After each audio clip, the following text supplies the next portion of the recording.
Waalaikumsalam Ustaz. Waalaikumsalam warahmatullahi wabarakatuh. Apa khabar tuan-tuan dan puan sekalian? Sihat? Alhamdulillah. Assalamualaikum. Alhamdulillah ya. Waalaikumsalam warahmatullahi wabarakatuh.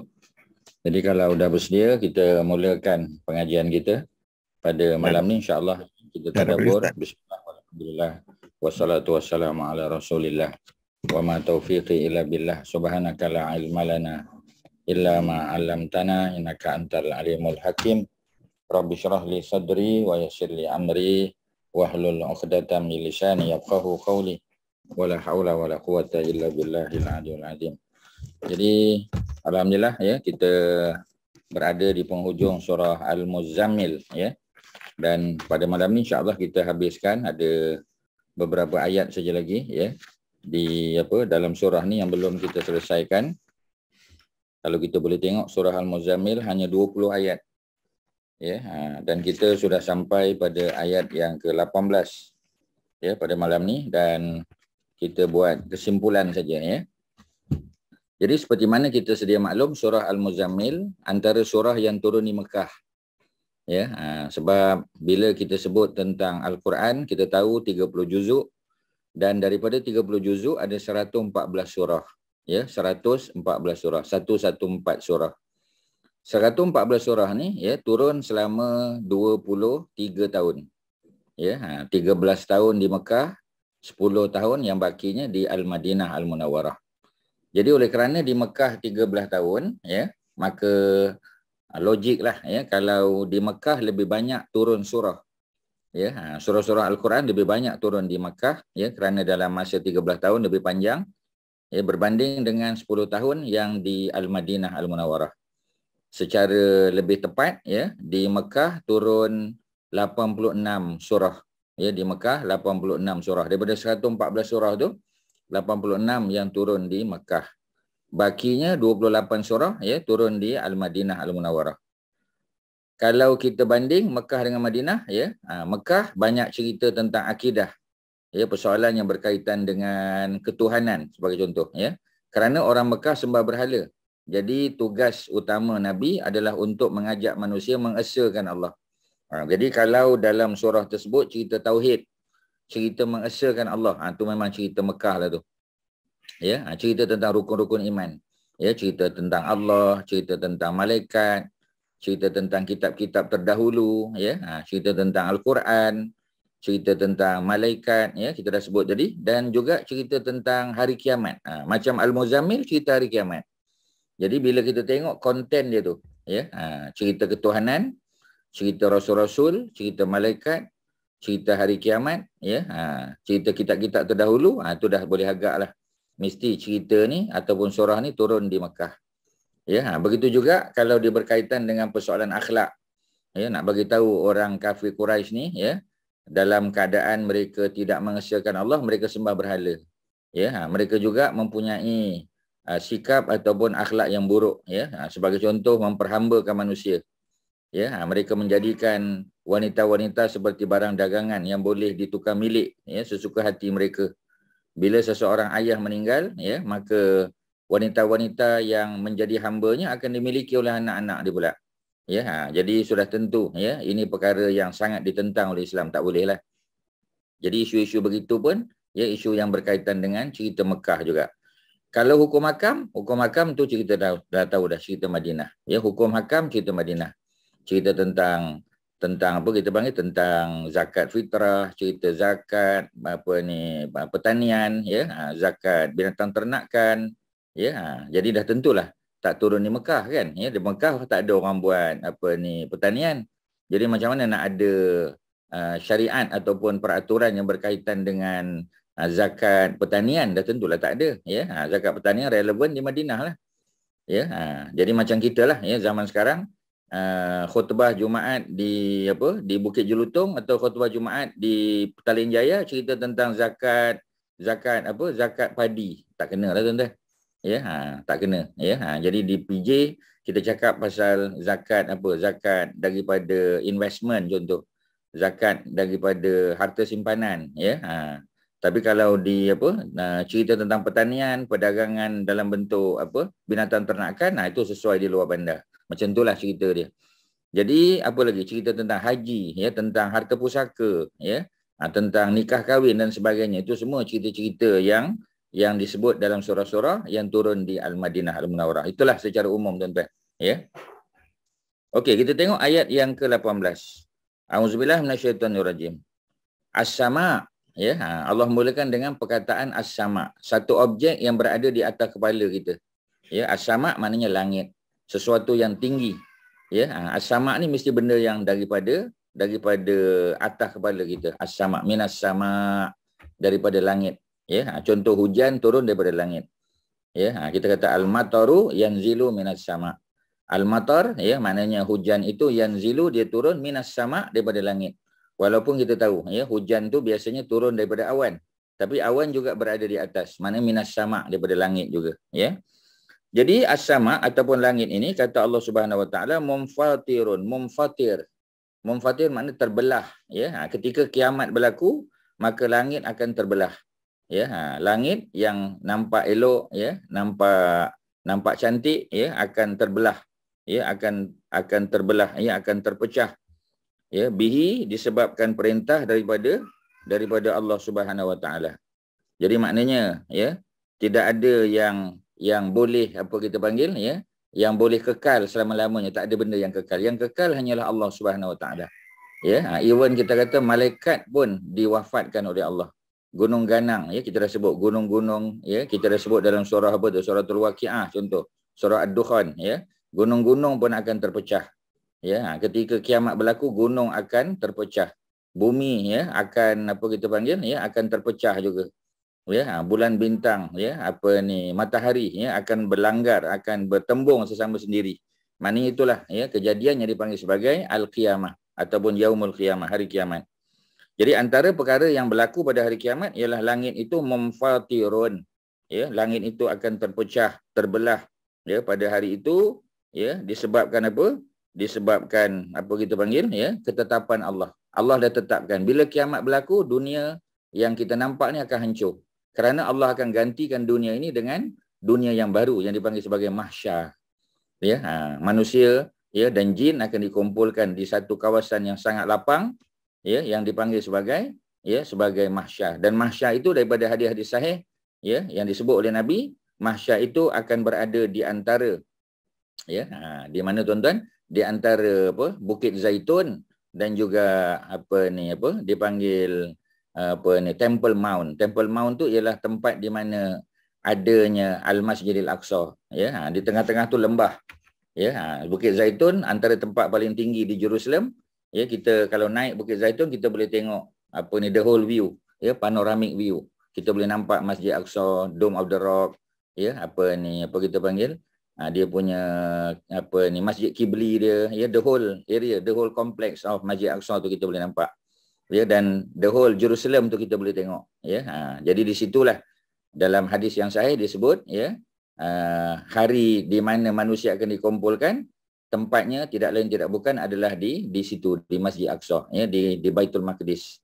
Sebab itulah, ya, kita kata orang-orang Yahudi yang mereka dengar hadis ini, mereka dengar, ya, hadis ini daripada Nabi, mereka percaya riwayat ini, sebab itu mereka berebut-rebut, ya, untuk dikebumikan di mana, ya, di tempat di mana disebut sebagai mahsyar. Mereka percaya, tuan-tuan.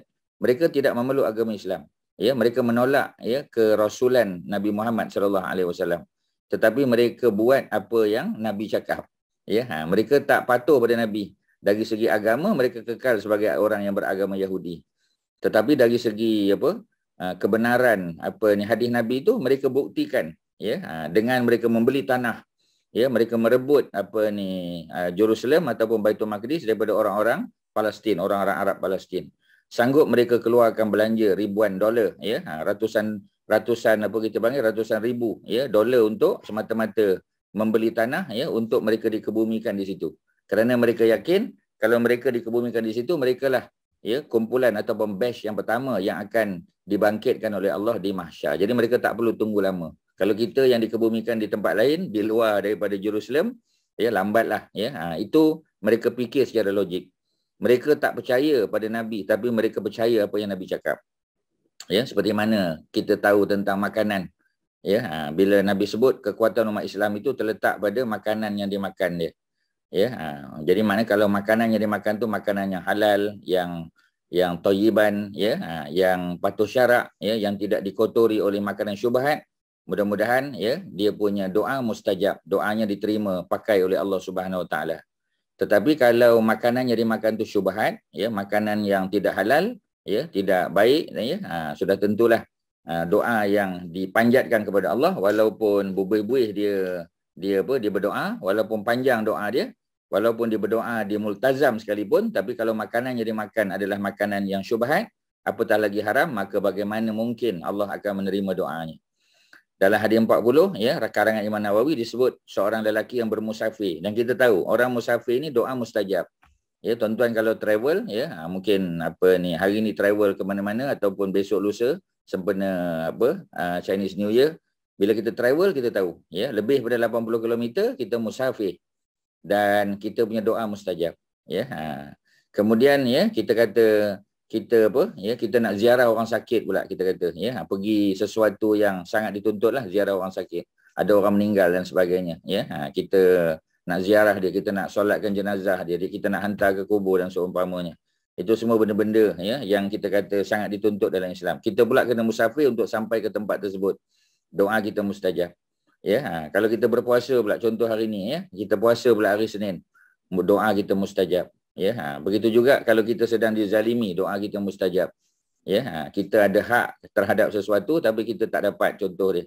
Ya, maknanya tanah tu tanah kita, ya, tapi adik-beradik berebut, ya, kita tengok teruk sangat adik-beradik kita ni, ya, kita kata tak apalah, saya mengalah, tapi kita dizalimi kerana kita ada hak di situ. Ya, ada 1/10 daripada tanah tu kita punya, ataupun 1/5 daripada tanah tu kita punya.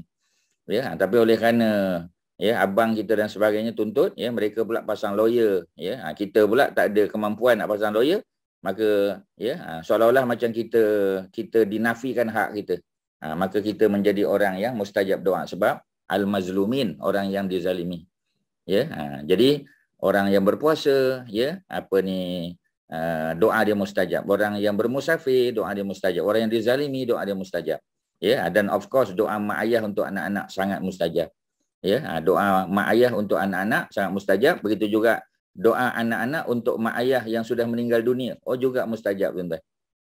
Ya, sebab tu kita harap anak-anak kita, ya, walaupun tidak semua tapi sebahagian besarnya muncul sebagai anak yang soleh dan solehah. Kerana mereka lah, ya, yang kita harapkan untuk mendoakan kita setelah kita meninggal dunia. Ya, tapi sebelum kita meninggal dunia, doa kita mustajab untuk anak-anak, untuk exam, untuk pekerjaan, perniagaan mereka dan seumpamanya. Okey, tuan-tuan, panjanglah cerita tu, tapi nak bagi tahu bahawasanya apabila disebut tentang tentang orang-orang Yahudi ni, mereka percaya bahawasanya makanan tu sangat penting. Ya, orang yang musafir, Ustaz sebut dalam hadis 40 tadi, orang yang bermusafir, ya, bila dia musafir tu pakaiannya berdebu, ya. Pakaiannya kita panggil, ya, berdebu disebabkan jauhnya perjalanan. Dia angkat tangan dia tinggi, dia berdoa kepada Allah, ya Rabb, ya Rabb, tetapi Allah tak terima doanya. Sedangkan orang musafir mustajab. Sebab apa Allah tak terima? Kerana makanannya, ya, makanannya haram, minumannya haram, ya, cara dia mendapatkan rezeki itu pun haram juga. Ya, sejak kecil dia diberi makan dengan makanan yang haram. Ya, kita panggil, ya, bagaimana? Fa aina yustajabu lahu, maka bagaimanakah doanya akan mustajab? Jadi tak boleh, tuan-tuan, ya. Jadi orang Yahudi apabila dia tahu orang Islam ni, doanya akan jadi tidak mustajab kalau kita kotori makanan. Sebab itu kalau kita tengok, ya, rangkaian kita panggil, ya, food and beverage, ya, dalam dunia ni banyak orang Yahudi yang kuasai, ya, rantaian makanan dia, networking dia, ya, makanan, minuman, ya, kita kata fast food, ya, macam-macam. Semua mereka kuasai dan mereka berusaha untuk memasukkan elemen yang tidak halal dalam tu. Sebab tu kita selalu jumpa, ya, makanan-makanan yang kadang-kadang disebut sebagai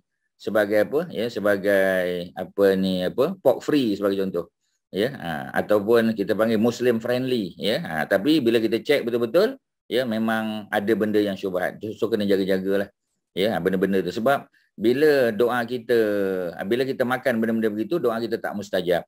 Ya, orang Yahudi tahu benda tu. Dia tahu daripada hadis-hadis Nabi, ya, sebab benda-benda tu senang diperolehi. Zaman sekarang Google saja, ya, jumpalah hadisnya. Dan mereka tahu kekuatan umat Islam terletak pada doa mereka. Doa tu adalah senjata yang ampuh. Jadi kalau kita kotori makanan mereka, doa mereka tak mustajab. Kalau kita kalau kita make sure makanan dan minuman mereka bermasalah, maka bermasalahlah doa mereka. Mereka percaya tuan-tuan, seperti mana mereka percaya bahawasanya mahsyar itu akan dibuat oleh Allah Subhanahu Wa Taala di negara baru, tapi negara itu terletak di mana tuan-tuan? Di antara Bukit Zaitun, Mount of Olive dengan Temple Mount. Temple Mount tu ialah tempat di mana Masjid Aqsa itu bertempat, ada sekarang tuan-tuan. Okey, itu kalau kita boleh sebut sikit tentang orang-orang Yahudi yang mereka percaya, mereka tidak mengiktiraf Nabi Muhammad sebagai Nabi dan Rasul. Mereka tidak mengiktiraf Islam sebagai agama terakhir, tetapi mereka percaya konten pengajaran Nabi itu mereka percaya. Jadi balik pada cerita ayat 18, as-sama' dan langit munfatirun, akan terpecah, akan terbelah, bihi disebabkan oleh perintah Allah Subhanahu Wa Taala. Jadi pada hari tersebut, pada hari kiamat, langit akan terpecah belah. Kana wa'duhu maf'ula, dan ketahuilah bahawasanya wa'dun makna janji Allah. Bila Allah promise, bila Allah janji, benda itu maf'ula, pasti akan dilaksanakan. Pasti akan dilakukan, pasti akan berlaku. Tak ada siapa yang boleh menafikan. Macam cerita kiamat lah. Bila kita sebut tentang waqiah, kita sebut dulu kan suratul waqiah. Iza waqa'atil waqiah. Ketika mana kiamat tu berlaku. Tidak ada sesiapa yang boleh menafikan dia. Pada hari kiamat ada orang yang dinaikkan dia punya kedudukan di sisi Allah, dan ada yang direndahkan. Ada yang mulia, tetapi ada juga yang akan menjadi hina disebabkan amalan mereka di dunia. Okey tuan-tuan, itu ayat 18, pendek saja. Masuk ayat ke-19. Inna hazihi tazkiratun. Sesungguhnya apabila Allah sebut tentang benda-benda ni tuan-tuan, bila Allah sebut tentang tentang kiamat, tentang kita panggil, tentang bagaimana orang-orang beriman ni akan diseksa, tempat mereka neraka. Orang beriman pula tempat di syurga, Allah menguasai timur dan barat. Semua cerita-cerita ni yang kita baca daripada peringkat awal tuan-tuan, sampailah kepada ayat yang kita baca sekarang, ayat 19. Ini semua kata Allah ialah tazkirah, peringatan, reminder. Tazkirah ni reminder, peringatan untuk mengingatkan kita tentang kebesaran Allah. Allah Subhanahu Wa Taala Maha mampu, Maha berkuasa untuk melakukan segala-galanya. Kemudian Allah kata faman syaa'a attakhadha ila rabbih sabila. Maka sesiapa yang hendak sesiapa yang hendak kembali kepada Allah, sesiapa yang hendak mengambil jalan kebenaran, maknanya dia akan berusaha untuk mengambil jalan kebenaran. Jadi siapa yang menghendaki kebaikan dalam kehidupan di akhirat besok, maka dia akan ambil jalan kebenaran, jalan yang lurus masa dia di dunia ni. Ayat ni kalau tuan-tuan tengok, sepatutnya perkataan sabila tu duduk di selepas ittakhaza. Jadi patutnya faman syaa ittakhaza sabilan ila rabbih. Patutnya sabilan tu duduk di tengah-tengah. Ila rabbih itu di hujung. Tetapi seperti mana kita biasa, kita sedia maklum, Al-Quran sangat menjaga rhyme dia. Dipanggil dalam bahasa Arab qafiyah. Qafiyah tu maknanya dia punya ending dia tu. Jadi rhyme tu akan dijaga. Cuba tengok di ayat 18 maf'ulah. Wildana syiban. Ayat 17. Ayat 18 maf'ulan. Ayat 19 sabilan. Bunyinya tu dijaga. Jadi walaupun sabilan tu patutnya duduk selepas ittakhaza. Ustaz ulang balik. Tengok ujung ayat tu, faman maka man sesiapa syaa yang berkehendak pada kebaikan lah, yang berkehendak supaya hidupnya di akhirat besok senang, elok, dapat kejayaan, maka Allah kata ittakhaza, pasti dia akan mengambil apa yang dia ambil, dia akan ambil sabilan, jalan. Dia akan ambil jalan yang bagaimana? Jalan yang ila rabbih, jalan yang menyampaikan dia kepada Tuhannya. Maknanya di dunia nanti, masa dia hidup di dunia, dah tentu dia akan buat benda baik. Allah suruh solat, dia solat. Allah suruh buat ibadah-ibadah sunat, dia buat. Allah larang dia buat benda yang ditegah, yang dilarang, yang diharamkan, dia tinggalkan. Even benda-benda makruh pun dia tak buat. Seperti mana dalam ibadah kita buat benda-benda sunat, ya, benda sunat dia tak wajib. Ya, tapi kita tahu benda-benda sunat itu akan menyempurnakan, ya, kewajipan kita. Maknanya ibadah wajib. Contoh isyak, kita kata kita solat isyak 4 rakaat, ya, selesailah, ya. Kita solat berjamaah pula, ya, kalau lelaki di masjid surau, kalau perempuan di rumah lah, ya. Tapi dia buat secara berjamaah, dapat 27 darjat. Bukan 27 pahala, 27 darjat. Dalam hadis Nabi tak kata, ya, sembahyang berjamaah lebih baik, ya, lebih utama daripada sembahyang seorang dengan 27 pahala. Nabi tak kata. Nabi kata 27 darjat. Antara satu darjat dengan satu darjat yang lain kita tak tahu berapa banyak pahala. Jadi jangan terjemahkan dengan salah lah. Ya, kita kata solatul jamaah, solat berjamaah itu tafdulu, lebih utama, min solatil fazzi, daripada solat bersendirian, ya, individual, ya, bisab'in wa ashrin, dengan 27, patutnya, ya, disebut pahala, tapi tak, ya. Allah sebut Nabi sebut darajat. Darajat maknanya darjat, ya. Dia punya beberapa darjat tu, 27 darjat. Ya, tak tahu satu darjat dengan satu darjat tu berapa banyak. Ini 27 darjat. Maknanya kedudukannya sangat hebat. Jangan solat bersendirian, sayang. Solat berjamaah. Ya, tapi kalau kita tengok, ya, di R&R saja senang cerita, ya. Kebanyakannya sembahyang sendiri-sendiri. Dia kata saya nak cepat, ya. Cepat mana sangat dia, sebab orang lain, ya, kebanyakannya pun nak cepat juga, ya. Jadi kalau kita solat berjamaah secara jamak dan qasar memang cepatlah, ya. Zuhur 2 rakaat saja, tak perlu 4. Tak ada qabliyah ba'diyah, tak ada, ya, sebab kita musafir. Nanti kita akan tengok, ya. Musafir ni menyebabkan kita dapat banyak kelebihan. Rukhsah dia panggil. Rukhsah tu maknanya keringanan, ya. Kita dapat privilege. Allah bagi kita macam-macam, all sort of privilege, ya. Kemudian apa lagi? Asar boleh dijamakkan dengan zuhur, ya. Maghrib isyak boleh dijamakkan lagi cepat, ya. Kita baca pula surah-surah pendek, tak ada baca surah panjang, ya. Sebab apa? Sebab semua orang sedang on the move, nak cepat, ya. Jadi oleh kerana itu Allah bagi rukhsah, Allah bagi keringanan, Allah bagi privilege, ya. Boleh singkatkan solat 4 jadi 2 dan boleh jamakkan pula, ya. Jadi maknanya, ya, banyak kelebihannya Allah bagi. Dan, ya, dalam keadaan biasa kita solat 4 rakaat macam biasa, ya. Lepas pada solat kita buat ba'diyah isyak 4 rakaat lagi. Kita ada zikir, kita ada selawat, kita ada doa, ya, dan sebagainya. Tasbih, tahmid, takbir, semua benda yang kita buat tu akan menyempurnakan solat fardu kita.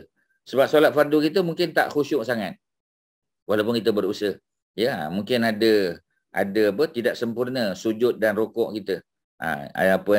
Ibadah apa yang akan menyempurnakan dia? Ibadah sunat kita lah, ya. Ba'diyah isyak kita mudah-mudahan akan menyempurnakan solat isyak kita, ya. Zikir kita selepas solat, ya, selawat kita, tasbih, tahmid, takbir, semua benda-benda tu akan menyebabkan, ya, solat kita tu mendapat markah penuh mudah-mudahan, ya. Asalnya tak dapat penuh, mungkin dapat B saja, tapi dengan solat-solat sunat, ya, dengan zikir, doa dan sebagainya, mudah-mudahan upgraded, ya, amalan kita menjadi A sebagai contoh. Paling kurang pun A-, ya. Jadi orang yang mahu mendapat kebaikan di akhirat, ayat 19, ittakhaza, pasti dia akan mengambil. Ambil apa? Sabilan, jalan, ila rabbihi, ya, untuk menuju kepada Tuhannya. Sebab dia tahu dah suatu hari nanti dia akan mati, dan ketika dia mati yang dia bawa bukan duit dia, tuan-tuan. Duit tak boleh bawa. Duit di dunia boleh, ya. Currency ni di dunia. Currency di akhirat pahala, tuan-tuan. Jadi sekarang ni tugas kita ialah convert kita punya currency tu in terms of ringgit Malaysia, dolar, euro dan sebagainya kepada pahala. Kita kena convert, tuan-tuan. Ya, sebab yang currency tu tak boleh bawa ke akhirat. Ya. Jadi apa yang kita bagi kat orang itu yang akan kita bawa ke akhirat. Ya, sebab pernah berlaku dalam hadis, ya. Nabi sembelih seekor kambing ataupun beberapa ekor kambing. Kemudian Nabi bahagi-bahagikan, ya, daging tersebut, ya, kepada jiran, tetangga Nabi, dan Nabi suruh Aisyah bagi, ya, bagi sebahagian, daripada kambing tersebut, ya, dagingnya kepada jiran-jiran, ya. Dan akhirnya Nabi tanya pada Aisyah, ya, setelah beberapa lama Nabi pun tanya. Nabi kata macam mana, ya, apa yang tinggal daripada kambing yang kita sembelih tadi? Aisyah kata tak tinggal apa pun, tinggal sikit, dia tulang-tulang, ya, macam tu. Nabi kata salah tu. Ya, yang tinggal untuk kita sebenarnya yang kita bagi. Terkejutlah Aisyah tak faham. Ya, Nabi kata yang tinggal untuk kita, yang berbaki untuk kita ialah yang kita sedekahkan tu. Sebab bila kita sedekahkan dia masuk dalam akaun pahala kita. Tapi kalau yang kita tinggalkan untuk kita, ya, yang belum kita bagi, itu hak kita lah, untuk kita masak, kita buat sup, ya, kita barbecue, ya, kita grill dan sebagainya. Itu habuan kita di dunia. Itu tak dapat untuk kita di akhirat. Dapatlah pahala makan. Ya, tetapi yang kita sedekahkan itu confirm masuk dalam kita punya tabung pahala, akaun pahala kita. Baru Aisyah faham. Rupanya lagi banyak kita bagi orang, lagi banyak kita dapat, ya, dapat pahala, ya, masuk dalam akaun kita. Tapi kalau kita kurang bagi orang, tak kuranglah, ya. Macam tu baru kita faham. Jadi balik pada ayat 19, walaupun nampak simple, tapi ayat ni nak bagi tahu kita bahawasanya dalam hidup ni kita kena mencari jalan untuk mendekatkan diri kepada Allah. Itu kesimpulan untuk semua ibadah kita, tuan-tuan. Ibadah puasa sunat, ya. Sebab yang wajib tu insya-Allah kita buat. Yang puasa-puasa sunat ni, ya. Kalau yang dah puasa 13, 14, 15 itu alhamdulillah. Kalau tak pun carilah Isnin atau Khamis.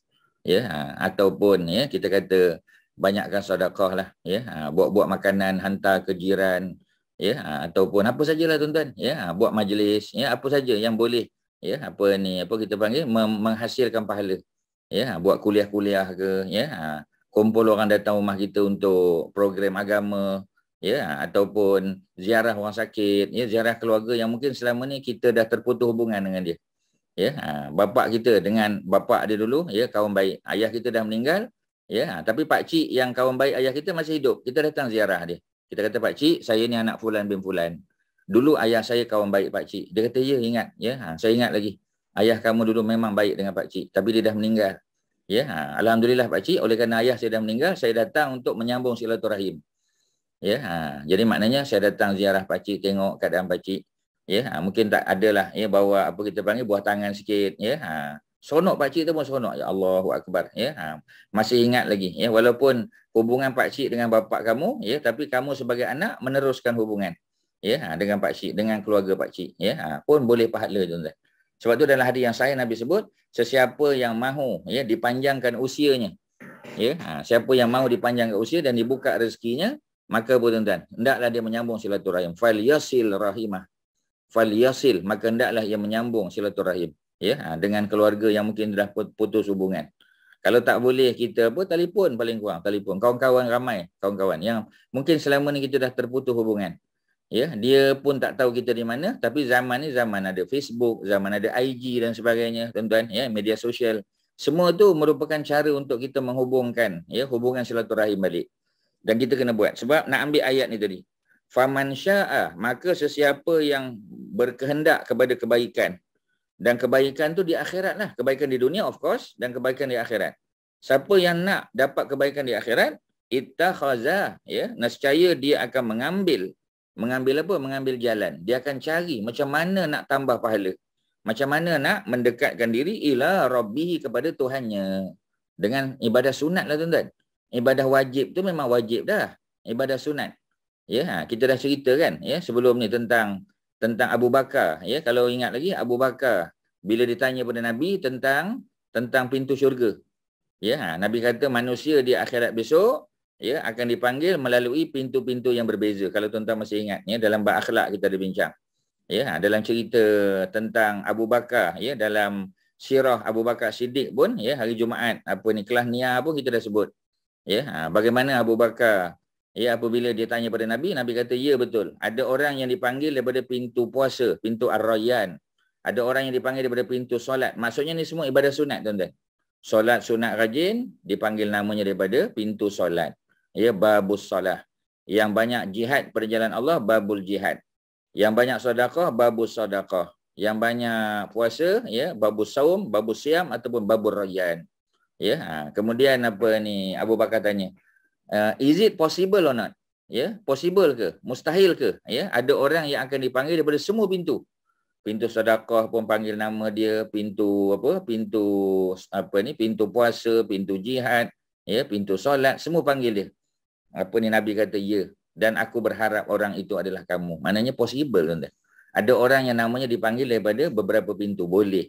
Ya, maknanya dalam hidup kita ni, kalau boleh kita jangan buat satu specialty saja, ya. Bukan satu je, biar banyak sikit. Sedekah alhamdulillah, ya, jihad mungkin kuranglah, ya. Jihad pedang tak ada dah, tapi jihad dalam bentuk lain. Ya, jihad membantu golongan marhain, golongan miskin, ya. Kalau saya tengok, ya, doktor lah, medical doctor, ya.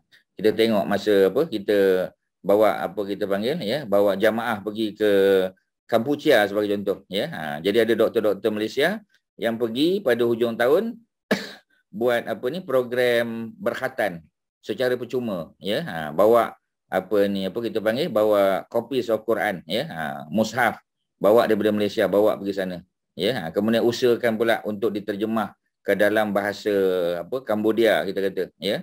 Kemudian buat program ajar mengaji, ya. Kemudian ajar apa kita panggil, ajar mereka tentang fardu ain, ya, basic-basic je tentang, bukan ustaz-ustazah pun. Ya, ni NGO kita kata, ya, pergi ke Cambodia tu, pergi sampai ke tempat-tempat yang orang Malaysia tak pergi. Kampung Cham dah ramai orang pergi tuan-tuan sebab dekat dengan Phnom Penh. Ya, ini kita pergi yang belah Siam Reap sana.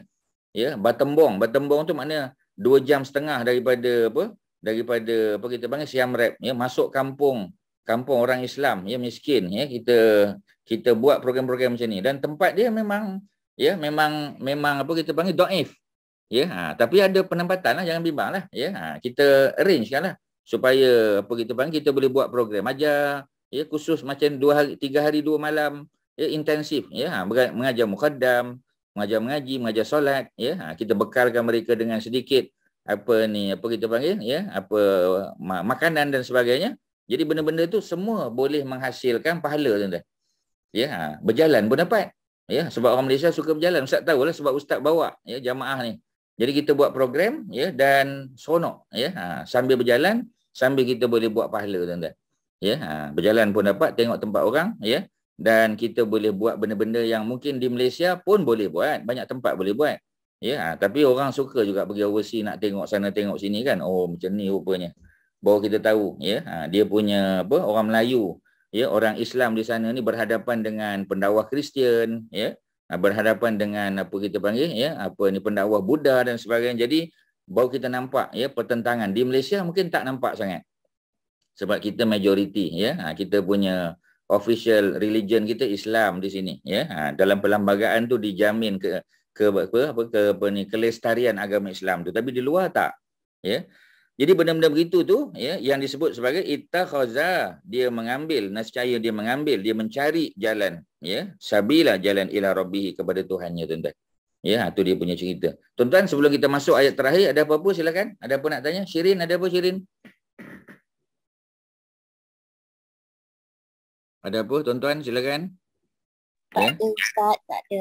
Tak ada, ya. Orang lain silakan, ada apa? Ya, sister kita Dazlia ada apa? Ya. Ataupun Datuk Azizul, ya, ada apa? Silakan. Ya. Boleh faham, ya? Faham Ustaz, sekat ni tak ada soalan lagi Ustaz. Terima kasih Ustaz. Ya.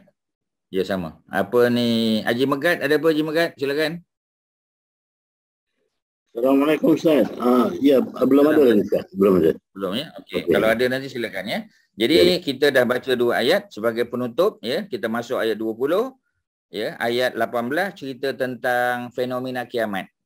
Di mana ketika kiamat berlaku, as-sama, langit itu akan terpecah.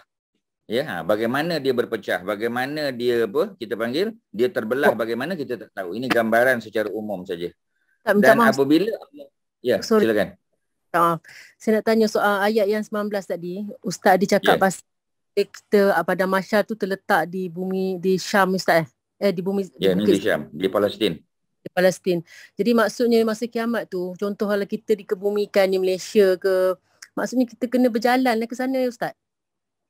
Secara umum begitulah, ya. Sebab itulah orang Yahudi dia nak dikebumikan di situ supaya dia tak perlu berjalan jauh.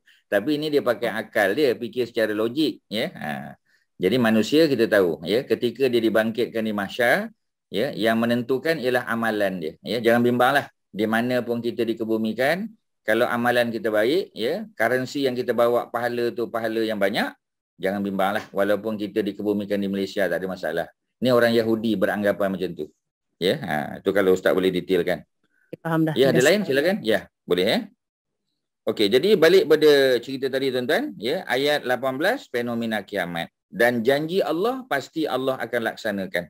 Ya, di situ disebut wa'duhu, ya, kana wa'duhu adalah wa'du. Wa'dun tu maknanya janji. Apa yang Allah promise.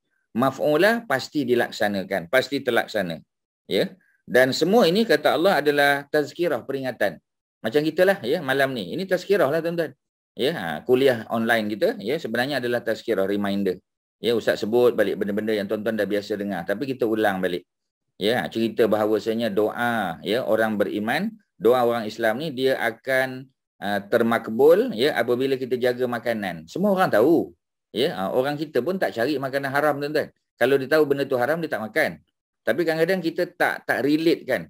Ya, makanan haram, makanan syubhat itu dia boleh menyebabkan doa kita tu terhalang. Doa kita tu terhijab ya, tak dapat naik kepada Allah Subhanahu Wa Taala. Kerana apa tuan-tuan ya? Kerana dikotori oleh makanan dan minuman. Very important tuan-tuan. Sebab tu saya sebut tadi orang Yahudi berusaha untuk mengotori makanan. Ya, sebab apa dia tahu? Sebab dia tahu bahawasanya kekuatan orang Islam pada doa dia. Ya, sebab tu disebut doa silahul mukmin. Doa itu adalah silah. Apa makna silah? Silah itu adalah senjata, weapon bagi orang beriman. Ya, seolah-olah dia kita panggil ya, dia gunakan senjata ya untuk menembak orang Yahudi itu.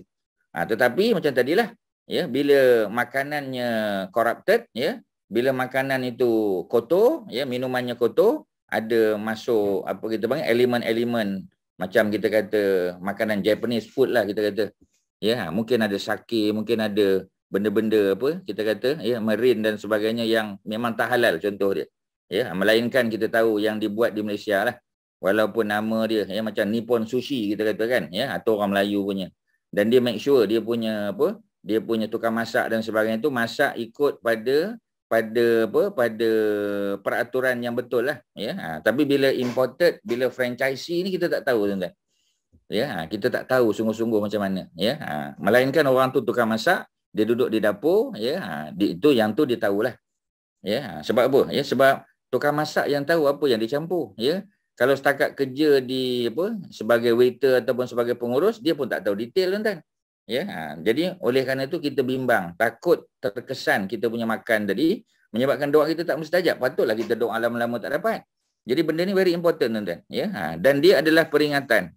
Ya, sesiapa yang nak mendekatkan diri kepada Allah, dia mesti berusaha mencari jalannya ya, dengan makan benda baik, minuman ya, kemudian make sure kita panggil ya, dia punya ibadah tu ikhlas ya, kerana Allah Subhanahu Wa Taala, bukan nak menunjuk-nunjuk ya, bukan tujuan dia untuk kita panggil ya, untuk riak ya, dan seumpamanya. Kena jagalah yang itu. Ustaz cakap pun untuk diri ustaz juga dan tuan-tuan juga ya. Okey, kita masuk ayat 20, ayat terakhir. Ya, panjang ayat ni tuan-tuan. 2, 4, 6, 7 baris. Ya, ni memang surah Al-Muzammil ya, dia surah Makkiyah, surah Mekah. Surah Mekah pendek-pendek. Ya, tapi special tuan-tuan. Kerana apa tuan-tuan? Kerana pada ayat 20 ya panjang. Panjang sungguh ayat dia, ya. Separuh daripada separuh page Quran ni tuan-tuan, ya. Okey, kita baca. Banyak hukum yang kita boleh belajar pada ayat 20. Inna rabbaka, sesungguhnya rabbaka, Tuhan yang mencipta kamu. Rabb kita tahu, Tuhan yang mencipta, ya, Tuhan yang mentadbir, mengurus kita, dan Tuhan yang memberi rezeki paling kurang. Bila kita ingat rezeki, Allah bagi. Ya, bila hidup kita kata hidup kita ni haywire, ya, hidup kita ni unorganized, kita tahu Allah yang mentadbir, Allah yang mengurus. Kita minta kepada Allah lah, ya Allah, hidup aku ni cacat marbah. Hidup aku ni tak tentu ala, ya Allah. Ya, urus dengan baiklah hidup aku, ya Allah. Sebab engkau lah Rabb. Engkau lah Tuhan yang mentadbir, ya. Anta tudabbir, ya, umur anak. Engkau lah yang mentadbir umur kami. Umur di situ makna urusan. Ya. Jadi inna rabbaka, sesungguhnya rabbaka Tuhanmu wahai Muhammad, ya'lamu, Allah Maha tahu, annaka, bahawasanya engkau taqumu adna min sulusayil lail. Ini balik pada cerita mula-mula surah ni lah. Ya, di mana Allah perintah Nabi untuk bangun, ya, solat malam. Wajib bagi Nabi, tuan-tuan, ya. Tapi ayat 20 ni kita tahu, ayat ni lah yang turun, ya, yang setahun selepas diperintah, setahun pertama ayat ni turun, tuan-tuan, ya, surah Al-Muzammil ni turun. Orang Islam tak peduli Nabi ke bukan Nabi ke, semua wajib solat malam. Masa tu solat 5 waktu belum ada lagi. Solat malam yang ada, jadi wajib. Ya, tapi bila turun ayat 20, ya, maka perintah wajib itu digugurkan. Hanya wajib bagi Nabi, tidak lagi wajib kepada umat Islam secara umum. Ya, jadi maknanya ayat ini ada signifikannya. Sebab apa? Sebab dia menukar hukum solat malam daripada wajib kepada sunat saja. Ya, jadi Allah bagi tahu bahawasanya Allah Maha tahu, wahai Muhammad, taqumu adna min sulusail lail. Engkau bangun malam, berdiri untuk solat kurang daripada 2/3. Bergantung pada Nabi lah. Kadang-kadang Nabi buat kurang daripada 2/3. Wa nisfahu, kadang-kadang kurang daripada separuh. Kita dah sebut malam di Malaysia lebih kurang 9 jam setengah.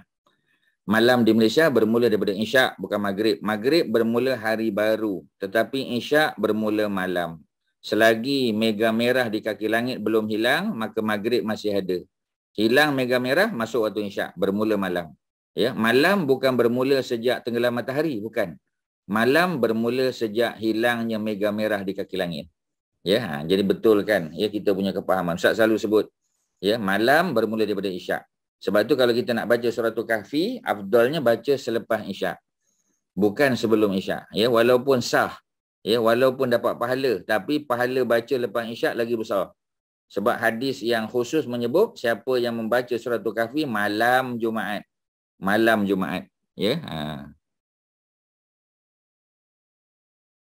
Tidaklah. Sebab kita tak tahu luas mahsyar tu berapa besar, kita tak tahu lagi. Sudah tentulah nak memuatkan semua umat manusia dari zaman Nabi Adam sampai hari kiamat. Tak tahu berapa trilion umat manusia. Bukan bilion, bukan trilion, lebih daripada tu. Tak tahu berapa trilion umat manusia. Allah yang Maha tahu. Sudah tentu mahsyar itu padang yang sangat luas. Orang Melayu sebut padang mahsyar sebab pada pandangan orang Melayu yang besar tu padang. Sebab kita tak tahu nak bayangkan macam mana. Sebab orang Melayu tak duduk di padang pasir. Tapi orang Arab tahu bahawasanya padang pasir itu luas saujana mata memandang. Jadi oleh kerana itu luasnya hanya dalam pengetahuan Allah Subhanahu Wa Taala. Cuma kita tahu dia luas, itu saja tuan-tuan. Lebih daripada itu kita tak tahu. Kita tak boleh nak tekalah. Seperti mana soalan Haji Megat kita. Jadi apa kita panggil di antara Bukit Zaitun dan Masjid Aqsa tu betul. Haji Megat pun dah pergi dengan ustaz ke tempat ni. Kalau kita tengok tempat tu kecil je. Tapi bagaimanakah nanti Allah buat? Wallahu a'lam, luar pengetahuan kita. Tapi bila Nabi sebut di antara tu, ma baina Jabal Zaitun, di antara Jabal Zaitun, mana Bukit Zaitun dengan tadilah tempat di mana Masjid Aqsa tu terletak. Orang putih ataupun orang Yahudi panggil Temple Mount. Sebab bagi dia di situ ada temple. Temple of siapa tuan-tuan? Temple of Solomon. Dia yang kata Temple of Solomon. Tapi kita anggap Masjid Aqsa yang dibina oleh Nabi Sulaiman. Sebab Masjid Aqsa asalnya dibina oleh Nabi Adam dan anak-anak dia. Kemudian dimusnahkan, roboh kerana banjir besar yang berlaku zaman Nabi Nuh.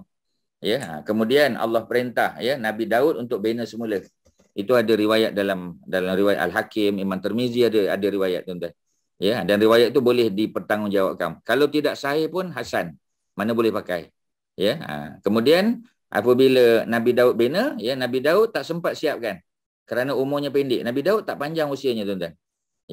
Jadi oleh kerana itu disiapkan, dikomplitkan dia punya construction tu, reconstruction, bukan construction reconstruction oleh Nabi Allah Sulaiman alaihissalam. Jadi maknanya apa kita panggil yang dibina oleh Nabi Daud dan Sulaiman bukan Temple of Solomon, tetapi Masjid Aqsa tuan-tuan. Tapi dah tentulah orang Yahudi akan nafikan. Dia kata Masjid Aqsa tu berada di atas Temple Mount, di atas Temple of Solomon. Temple Solomon tu di bawah, Masjid Aqsa tu di atas. Sebab tu bagi mereka nak musnahkan Masjid Aqsa supaya boleh dinaikkan balik. Boleh apa kita panggil Temple of Solomon tu boleh elevated, dinaikkan balik, ditinggikan balik. Itu dia punya perancangan. Dan sudah tentu Allah akan menggagalkan perancangan mereka. Wa yamkuruna wa yamkurullah wallahu khairul makirin. Ayat 30 dalam surah dalam suratul Anfal. Mereka merancang untuk melakukan tipu daya dan sudah tentu Allah menghalang, membatalkan tipu daya mereka. Wallahu khairul makirin, dan Allah lah sebaik-baik pembatal tipu daya yang dibuat oleh orang-orang kafir Quraisy. Walaupun ayat tu sebenarnya untuk kafir Quraisy asalnya, tapi kita boleh guna secara umum untuk agama lain. Okey tuan-tuan itu kalau Ustaz boleh detailkan. Silakan. Sebelum Allah Taala mensyariatkan kita umat Islam yang apabila Nabi Muhammad SAW pergi ke Mi'raj dan diberikan syariat untuk solat wajib 5 waktu. Ya. Dan Ustaz mention ini pasal sembahyang tahajud dulu kan. Pada sini sebelum tu Nabi dia solat siang dan malamnya dua waktu je kan Ustaz? Dua waktu. Macam Nabi Ibrahim. Nabi Ibrahim. Jadi yang yang waktu malam ni sembahyang tahajud ni Ustaz kata wajib malam dulu masa malam. Masa bilakah disunatkan? Masa selepas dapat syariat tu kan macam mana? Belum, ya. Masa permulaan surah ni turunlah Muzammil. Muzammil ni turun di Mekah peringkat awal. Ni Muzammil ni kan antara surah awal-awal yang turun di Mekah masa Nabi baru dapat wahyu. Jadi maksudnya peringkat awal tu diwajibkan dan ia berlangsung selama setahun, ya. Kata apa ni, ya? Kata Aisyah, ya. Ada riwayat di sini kalau tengok asbab nuzul ayat ni, Aisyah meriwayatkan, ya. Kalau Ustaz boleh baca kan, Aisyah meriwayatkan bahawa, ya, saat turun surah Al-Muzammil ayat 1 hingga 4 yang kita dah baca sebelum ni, yang 4 ayat pertama, umat Islam diwajibkan melaksanakan, ya, ibadah malam, ya, selama 1 tahun. Ya, setahun berlangsung, ya. Maknanya permulaan turun Al-Muzammil dia bukan turun 20 ayat, tak. Dia turun 4 yang awal tu. Bila turun 4 yang awal, maka jadi wajib solat malam tu, ya. Dan berlangsung selama setahun. Kemudian kaki mereka ada yang bengkak-bengkak sebab tiap-tiap malam kena bangun. Dan bangun pula bukan sikit-sikit, ya. 2/3 malam ataupun separuh malam ataupun 1/3 malam. Lama tu. Ya, 1/3 malam tu lama. Kita hanya, ya, di hujung saja. 1/3 yang terakhir, maknanya the last 3 hours. Ya, malam ada 9 jam lebih, ya, 3 jam terakhir itu pun kita tak bangun 3 jam terakhir, tak. Kita hujung aja, tuan-tuan. Ya, subuh kita 6 suku, ya. Kalau kita bangun pukul 5, maknanya lebih kurang 1 jam terakhir saja. Itu pun sudah memadai. Setengah jam yang terakhir pun sudah memadai, tuan-tuan. Ya, jadi maknanya kita tak buat pun macam orang dulu. Orang dulu buat dan hasilnya, kesannya kata apa ni Aisyah, ya, bengkak-bengkak. Sebab tu kaki Nabi bengkak-bengkak, tuan-tuan. Dalam hadis Sahih Bukhari disebut tawarramat qadamahu. Ya, hatta sehinggalah tawarramat, bengkak-bengkak, ya, qadamahu, kedua-dua kaki Nabi. Sebenarnya bukan kaki Nabi je bengkak, tuan-tuan. Kaki umat Islam yang solat malam tu pun bengkak juga. Sebab lama je. Sebab tu kita tengok orang yang kerja sebagai guard kan, yang duduk dekat apa kita panggil Royal Palace tu. Ya, duduk di istana kebanyakan kita tengok. Ya, istana mana pun lah, ya. Di Malaysia ni pun tuan-tuan tengoklah. Ya, pun, ya, istana raja-raja kita, sultan kita, Sultan Johor ke. Ya, tengok kat JB kan, ya. Tengok di Kota Baru, tengok di Kuala Terengganu sebagainya. Duduk berdiri situ, tuan-tuan. Ya, kesannya kalau lama-lama sangat buat, ya, tengok kaki dia apa jadi. Ya, jadi maksudnya dia ada masalah kaki nanti. Sampai satu usia, dia akan menghadapi masalah, ya, kerana berdiri lama. Jadi apa yang berlaku, ya? Bila kaki mereka bengkak-bengkak, untuk memperingati, ya, untuk mengingatkan mereka bangun malam, ya, dan mempersingkatkan bacaan mereka. Allah menurunkan ayat ni. Jadi bila turun ayat ni, Aisyah kata, maka solat malam tidak lagi wajib. Jadi sempat jadi wajib setahun aja. Antara turun ayat surah ni dengan apa Isra Mi'raj, lama lagi. Isra Mi'raj tahun yang ke-11. Ya, ini tahun yang pertama ni. Tahun pertama, tahun kedua. Maknanya nak tunggu tahun Isra Mi'raj tu ada 9 tahun lagi. Lama, tuan-tuan. Ya, cuma syariat ni hanya sempat bertahan setahun saja. Ya, lepas tu solat malam jadi optional. Tidak lagi jadi mandatory, ya. Tak ada lagi compulsory, tak ada. Tapi untuk Nabi tetap kekal. Ya, Nabi kekal sampailah Nabi wafat. Tapi untuk umat manusia, umat Islam hanya bertahan selama setahun aja. Itu kalau Ustaz boleh respon pada apa ni pertanyaan Datuk Azizul. Okey, Datuk, ataupun ada benda lain? Okey, terima kasih Ustaz. Ya, sama-sama. Ya, okey, kita teruskan, tuan-tuan. Jadi Allah kata, Allah Maha tahu sama ada Nabi buat tu less than 2/3 of the night, ya. Separuh, ya, nisfahu wa sulusahu, ataupun less than 1/3, kurang daripada 1/3. Kalau malam kita 9 jam lebih, mana 3 jam lebih Nabi bangun. Lama tu, tuan-tuan. Dan kita tahu Nabi baca surah panjang. Kita tak baca surah panjang, tuan-tuan. Ya. Kemudian wa ta'ifatun minal ladzina ma'aka. Dan ta'ifah, satu kumpulan minal ladzina ma'aka. Daripada kalangan orang-orang yang beriman yang bersama dengan Nabi. Sebab peringkat awal orang beriman berapa ramai sangat, tuan-tuan. Orang Islam masuk Islam 3 tahun pertama boleh dikira. Ya, tak ramai, tuan-tuan. Ya. Maknanya di peringkat awal ni orang Islam ni sikit sangat. Ya, disebut ta'ifah. Ta'ifah ni maknanya small group of Muslim, tuan-tuan. Ya. Wallahu yuqaddirul laila wan nahar. Allah kata Allah yang menentukan. Ya, jadi Allah yang menetapkan, Allah yang menentukan ukuran malam dan siang ni. Sebab tu di lain tempat lain malam lain siang dia tuan-tuan. Ya, di Malaysia mungkin 9 jam lebih.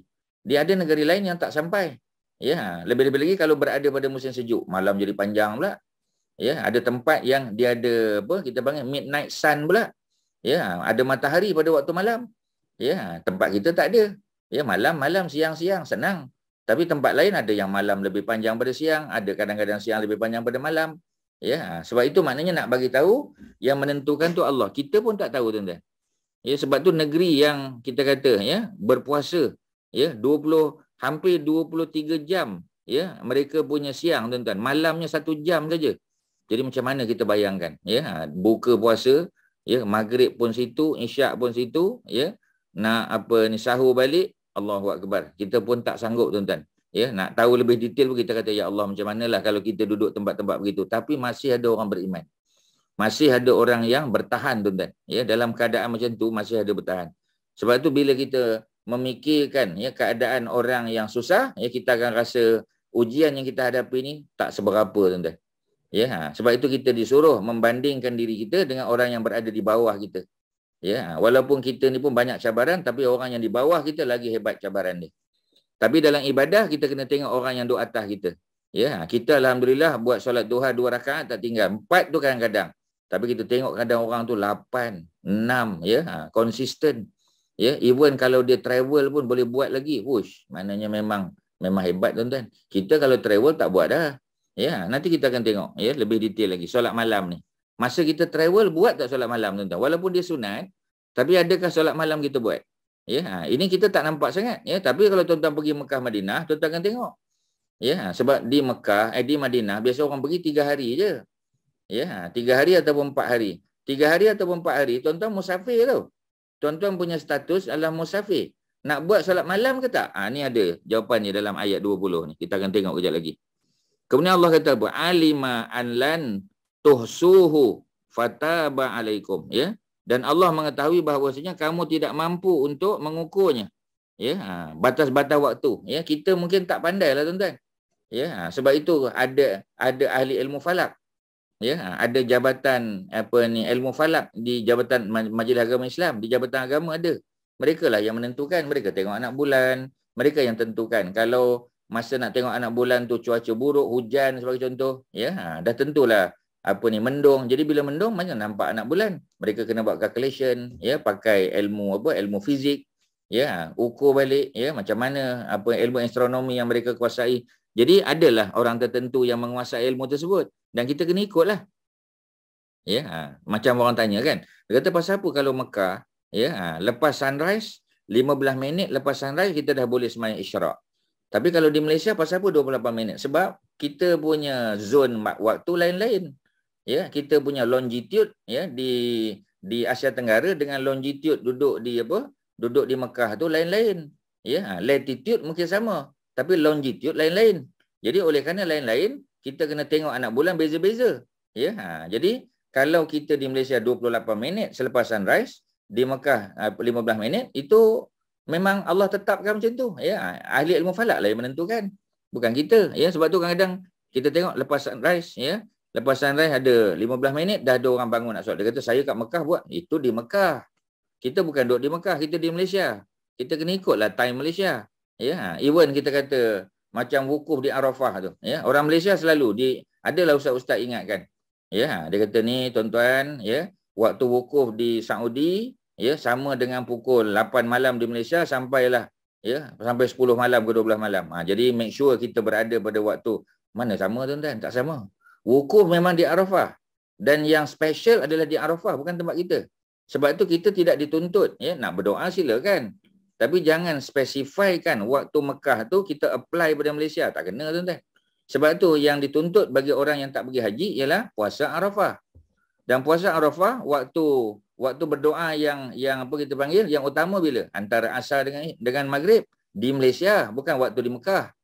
Ya, yang itu selalu orang salah faham. Selalu tiap-tiap kali wukuf di Arafah aja, kita akan timbul balik isu macam tu. Ya, tak sama tuan-tuan. Mana sama? Ya, sebab kelebihan wukuf di Arafah saja, Arafat.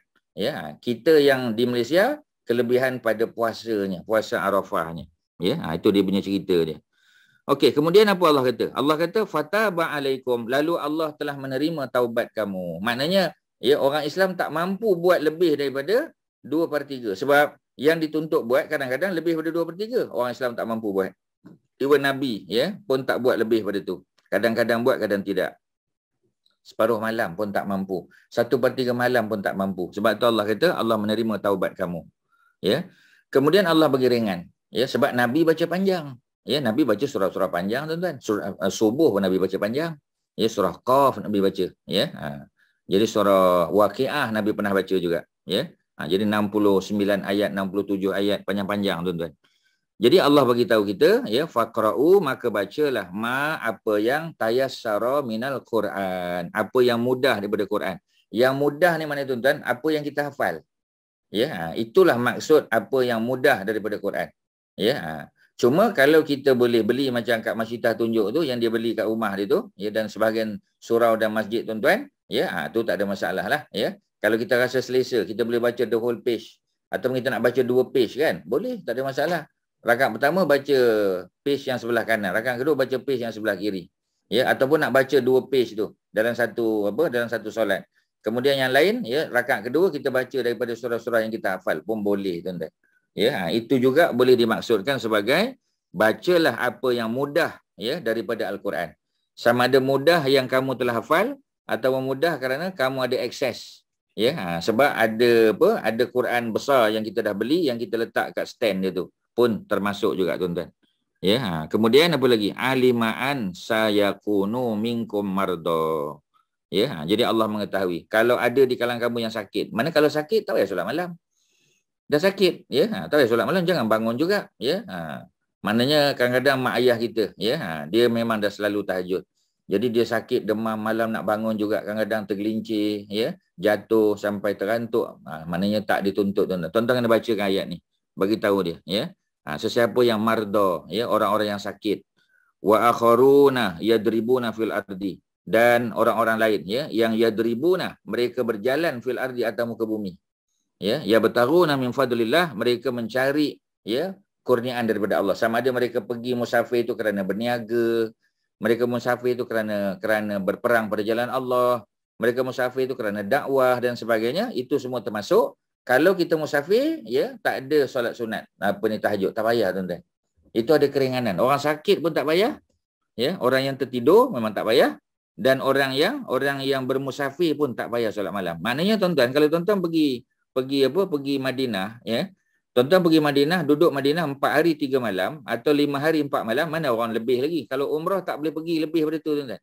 Ya. Setakat apa yang ustaz biasa buat dengan kita tengok pakej-pakej yang lain buat, paling lama duduk di Madinah 5 hari 4 malam. Itu pun 1-2 company je buat. Kebanyakannya 3 hari 2 malam ataupun 3 hari 3 malam. Maknanya status tuan-tuan masa di Madinah adalah musafir. Bila tuan-tuan musafir tak ada tuntutan sembahyang malam. Ya, sembahyang 5 waktu di masjid, sembahyang sunat sudah. Ya, tak ada tuntutan sembahyang malam. Tapi kalau tuan-tuan nak pergi juga, let's say lah, ya, duduk di Madinah tu 4 malam atau 3 malam. Tuan-tuan nak pergi 1 malam untuk tahajud, silakan, tak ada masalah. Tapi janganlah jadikan ianya sebagai satu tuntutan kita kata mesti nak pergi. Macam orang lelaki, ya, dia ada tuntutan sebab dia nak pergi ke mihrab tahajud. Ustaz dah biasa tunjuk kat tuan-tuan. Dalam Masjid Nabawi, di luar Raudah, satu tempat pangkin di belakang masjid, di belakang kubur Nabi, ada satu tempat yang dipanggil sebagai mihrab tahajud. Belakang rumah siapa? Rumah Fatimah. Dulu Nabi, ya, sembahyang tahajud di rumah isteri-isteri Nabi. Nabi tak sembahyang tahajud di masjid pun, tuan-tuan. Nabi tak sembahyang masjid, ya, kecuali sembahyang fardu. Sembahyang sunat tahajud pun Nabi buat di rumah. Sebab Nabi tak nak beratkan para sahabat. Sebab kalau Nabi buat di masjid, kita panggil berduyun orang ikut, tuan-tuan. Nabi tak memberatkan. Ya, Nabi hanya sembahyang tahajud di masjid pada bulan Ramadan 10 yang terakhir. 20 yang awal Nabi di rumah, ya. Kemudian apa ni? Kadang-kadang Nabi solat di belakang rumah Fatimah sebab Nabi dengar sahabat-sahabat Nabi ada yang nak ikut Nabi solat, ya. Jadi kadang-kadang Nabi sembahyang di belakang rumah Fatimah yang sekarang dijadikan sebagai pangkin. Orang lelaki, perempuan tak boleh masuk tempat tu. Lelaki boleh masuk. dan dia ada satu mihrab di situ, dipanggil mihrab tahajud kerana Nabi tahajud di situ. Kalau tuan-tuan duduk di Madinah, tuan-tuan ada peluang nak pergi, silakan. Tapi jangan jadikan ianya sebagai satu benda wajib pula. Setiap malam nak turun tak payah tuan-tuan. Sebab kita musafir. Dan baca ayat 20 ni. Ya, bagi orang yang sakit, demam tak payah turun tuan-tuan. Ya, mardah, ya, mardah tu makna sakit.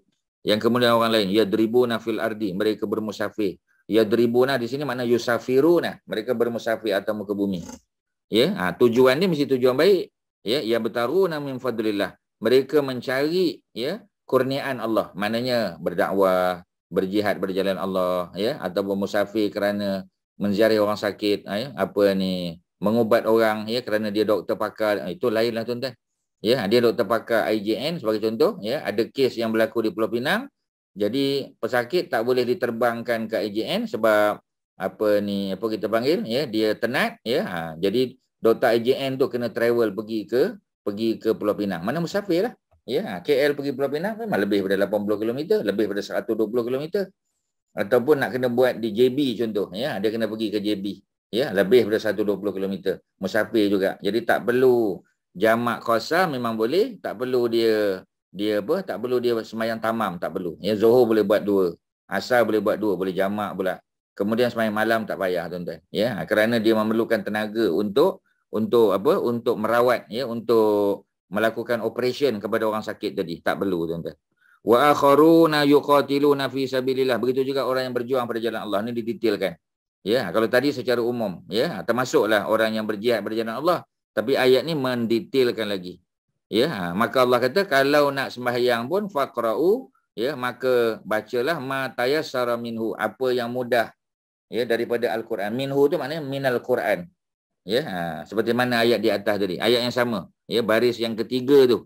Ya, tuan-tuan tengok, ya, faqra'u baris ketiga. 1, 2, 3 daripada atas. Faqra'u, maka bacalah ma, apa yang tayassara, mudah, minal Quran. Di bawah faqra'u ma tayassara, tak ada minal Quran, minhu saja. Hu tu kembali kepada Quran. Ya, sama tuan-tuan. Ya, jadi wa aqimus shalah wa atuz zakah. Maksud di sini ialah mendirikan solat, bukan solat malam. Wa aqimus shalah ni solat fardu secara berjamaah bagi lelaki. Ya, perempuan berusahalah walaupun tak perlu pergi masjid, di rumah sembahyang dengan anak, kita kata, ya, dengan pembantu rumah ataupun siapa sajalah. Jangan solat bersendirian. Wa atuz zakah, dan datangkan zakat. Datangkan zakat maknanya bukan bayar. Ya, sebab orang dulu bayar zakat, ya, keluarkan zakat bergantung pada dia punya apa ni, aktiviti ekonomi dia. Kalau dia apa ni, ladang kurma, maka dia punya zakat dibayar dengan kurma lah.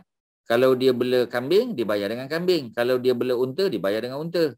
Ya, apa lagi dia buat, ya? Maknanya apa ni, zakat yang dikeluarkan tu mengikut apa komoditi ataupun barang yang dia usahakan. Ya, dia tak bayar dengan duit, ya, walaupun boleh. Dulu ada duit dinar, duit dirham memang ada, tapi kebiasaannya mereka bayar dengan komoditi yang mereka perniagakan, ya, ataupun yang mereka usahakan, pertanian tadi. Kalau gandum lah, macam dulu kan, ya. Makanan ruji kita, sebab kita apa ni, masak nasi daripada padi, ya, daripada beras maksudnya. Kemudian bila kita zakat, kita bayar dengan beras, ya. Kita bawa beras tu pergi ke masjid, pergi ke surau, jumpa dengan amil. Amil tu biasanya apa ni, AJK yang dilantik, ya, ataupun imam masjid. Dia menyusahkan sikit tuan-tuan. Masjid nak kena ada storage, ya, untuk letakkan beras tadi. Beras tadi dijual, kemudian diambil duit dia untuk dibagi pada fakir miskin. Kan proses tu panjang tuan-tuan, susah. Ya, jadi oleh kerana itu kita ambil pendapat dalam mazhab Abu Hanifah, boleh kita bayar dengan nilaian duit saja. Ya, kalau di tempat kita ni kita boleh bayar. Tengoklah, ya, RM7 tu basic. Tapi kalau tuan-tuan punya beras, ya, harga lebih daripada RM7, ya, bayar yang RM14. Ya, ataupun kalau makan lebih mahal punya beras, bayar RM21. Ada pilihan. Dan kalau tak ada dalam tercatat, tuan-tuan boleh bayar lebih. Mengikut apa yang tuan-tuan makan lah. Ya, tuan-tuan makan yang beras quinoa sebagai contoh, bukan beras, makan quinoa, ya. Dah tentulah bukan RM7, RM14, tuan-tuan, lebih mahal. Ya, ataupun apa sajalah tuan-tuan makan. Ya, apa ni, apa kita panggil beras herba ke, ya, beras apa ni, herba poni ke, apa sajalah. Mengikut pada apa yang kita makan tu tuan-tuan, ya. Kita pakai beras yang mana. Kalau mahal lah, kita lah yang tahu, orang lain tak tahu tuan-tuan. Even kalau tuan-tuan kata ni berapa, dia tuan-tuan tanya pada amil, dia amil dia RM7 lah. dia mana tahu tuan-tuan makan apa, ya. Jadi oleh kerana itu, maka kita lah yang mengeluarkan zakat tadi mengikut kita punya standard of living kita. Ya. Jadi bila kita punya standard of living itu tinggi, maka kita punya standard of giving pun kena tinggi lah tuan-tuan. Ya, dah living tu very standard, highly standard, kita punya giving pun highly standard lah, sepatutnya macam tu. Ya. Maka ya, afridullah, ya, akridu, maka berilah pinjaman. Akridullah, qardon hasanah, ya. Qardon tu pinjaman yang baik. Sebab tu di apa kita panggil dalam koperasi sebagai contoh, ya. Dia ada pinjaman baik, ya, koperasi ataupun yayasan, ya, koperasi lah biasanya. Orang nak pinjam duit, ya, dia akan bagi dia untuk members lah. Ya, kalau katalah kita punya Usrah Malang Isnin ni, ya, ada tubuh koperasi sebagai contoh. Ya, dan koperasi itu ada members dia. Members ni orang yang jadi member of koperasi itulah. Ya, maka kita pun buat pinjaman. Kita kata macam apa kita panggil, ya, ada orang nak pakai duit, ya. Tak ada lah kan, tapi katalah orang nak pakai duit, nak pakai cash cepat 10,000 ke 20,000 ke, kita boleh bagi cepat. Ya, dan dia bayar secara ansuran, ya, selama setahun ke 6 bulan ke, tapi dia bayar dengan harga yang sama. Ya, koperasi tak ada ambil keuntungan. Ya, macam itulah koperasi muslimin, koperasi belia Islam, ya, koperasi yang ada di Malaysia ni macam itulah biasanya. Tapi macam biasalah, ya, dia punya pinjaman tu bukanlah pinjaman besar-besar, tuan-tuan, tak boleh lah, ya. Pinjaman-pinjaman yang kita kata microkredit ni boleh lah, ya. Jadi itu kelebihan dia, dan boleh, ya, pergi umrah, pergi dulu, ya, bayar kemudian, tu macam itulah package, ya, pergi dulu bayar kemudian. Itu memang ada koperasi yang buat, ya. Ataupun kita kata badan-badan NGO dan sebagainya, macam itulah, ya. Itu untuk tolonglah, ya, dan tak ada ambil untung apa-apa. Itu dipanggil qardon hasan, ya. Maknanya itu dipanggil pinjaman yang baik, charitable loan dipanggil, ya. Kita pun boleh buat secara individu, ya. Ada orang nak pinjam duit, ya, kita bagi dia duit. Berapa nak pinjam? Dia kata saya nak pakai duit cepat Ustaz, 5,000, bagi 5,000. Bila nak bayar, insya-Allah 2 bulan lagi saya bayar. Berapa dia bayar? Bayar 5,000 juga. Tak ada ambil untung. Itu dia panggil qardon hasanan. Tapi yang kita pinjam dekat bank apa semua sebagainya ni, ya, itu bukan qardon hasanan. Itu pinjaman lain, ya. Dan sebenarnya dia bukan pinjaman. Sebab dalam Islam pinjam tak boleh buat duit. Ya, kita bagi orang pinjam 1,000, dia mesti bayar 1,000 juga. Tak boleh ambil untung. Kalau ambil untung itu yang riba tu, tuan-tuan. Itulah yang dipanggil usury ataupun riba tu, ya. Tapi kalau kita nak buat untung, ya, kita invest saja. Ya, contoh kawan kita dia nak besarkan restoran dia. Kawan kita nak besarkan perniagaan. So dia invite kita untuk jadi investor. So maknanya, ya, kita invest, ya, bukan kita bagi dia duit pinjam, bukan. So kontrak dia bukanlah kontrak loan, bukanlah kontrak pinjaman, tapi kontrak dia ialah investment kontrak. Lain, tuan-tuan. Ya, jadi kita bukan bagi pinjam. Pinjam tak boleh, dia tak boleh bagi kita keuntungan. Tapi kalau kita invest, bergantung pada rugi dan untung dia. Ya, kalau dia making profit, so dia share dengan kita. Tapi kalau dia losing, ya, kerana kesalahan dia, tu dia kena bayarlah balik. Ya, sebab kesilapan dia. Ya, kita hanya dia punya sleeping partner saja. Bergantung pada kontrak yang tuan-tuan buat lah. Ya, tapi kalau kontrak pinjaman secara baik, dia panggil qardon hasanan. Okey, tuan-tuan, ada apa soalan? Silakan, setakat ni. Ada apa nak tanya? Dah ada? Haji Megat, ada apa? Tak ada lagi, Ustaz. Belum, ya? Orang lain silakan. Ya. Kak Masyitah ada apa? Kak Masyitah?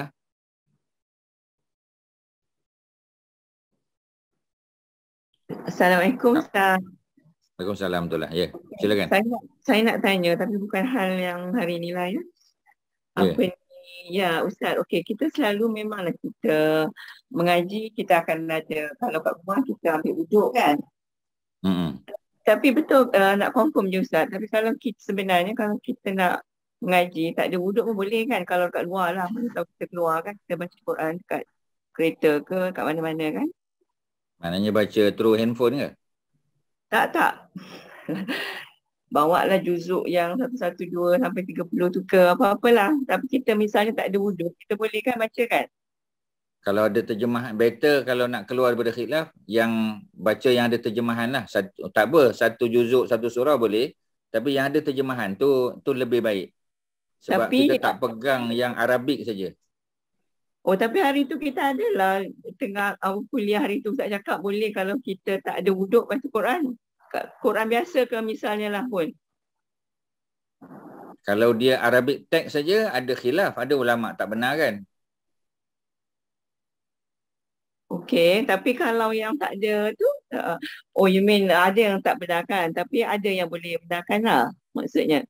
Yalah, tapi macam tadilah, dalam agama ni, kalau dia ada beberapa pendapat, ya lebih baik kita ambil pendapat yang apa kita panggil, yang keluar daripada khilaf, ya. Macam tadilah, nanti apa ni akak tak faham pula, dia macam ni je.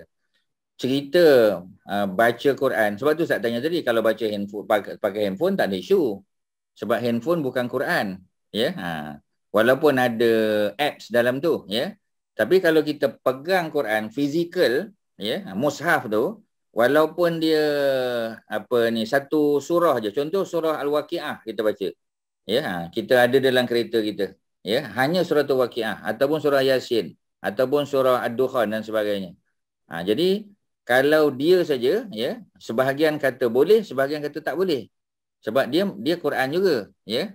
Tetapi macam tadilah, kalau dia ada terjemahan, Imam Sayuti kata kalau ada terjemahan dikira bukan Quran yang asal. Dia Quran, tapi dia dianggap sebab ada terjemahan. So dia anggap macam kita pegang tu macam pegang terjemahan, bukan pegang Quran yang asal, yang Arabic text.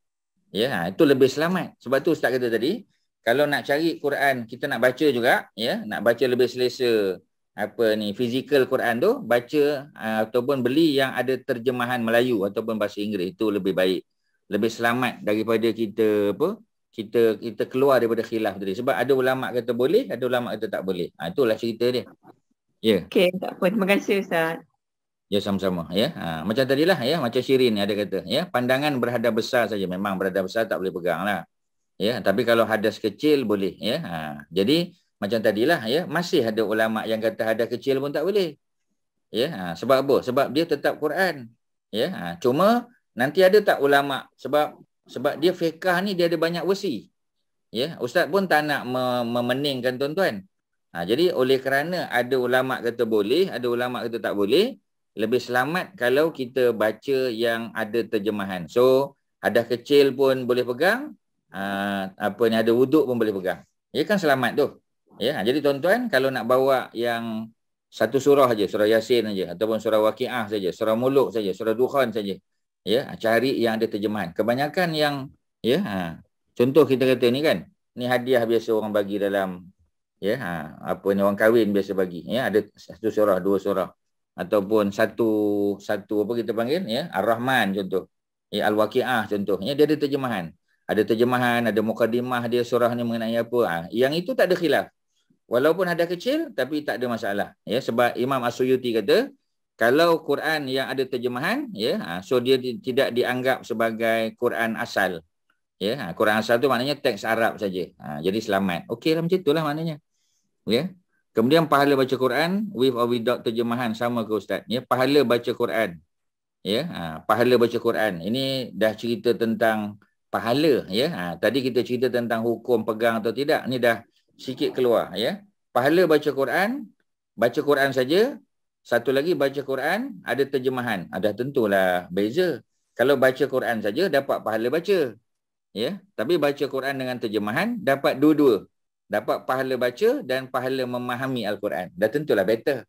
Ya, yang ada terjemahan tu much better lah. Unless kalau tuan-tuan boleh Arabic lah.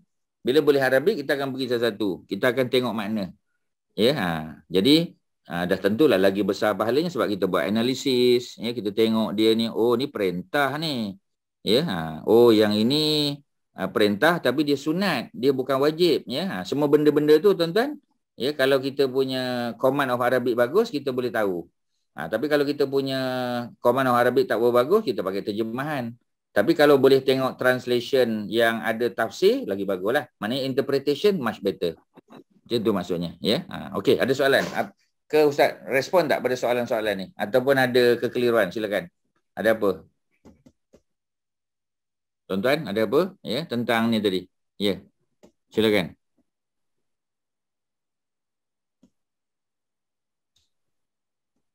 Ada apa? Ya, Kak Nuraini ada apa? Tak ada Ustaz. Terima kasih. Ya, sama. Ya, okey. Ya.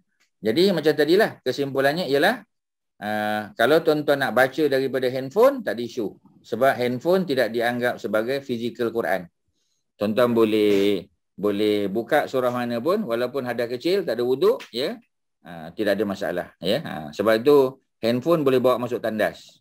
Kerana walaupun ada apps Quran dalam tu, tuan-tuan boleh buka, ya. Tapi macam tadilah, dia tidak dianggap Quran. Belum ada fatwa yang kata handphone yang ada apps Quran tak boleh bawa masuk tandas, belum ada lagi.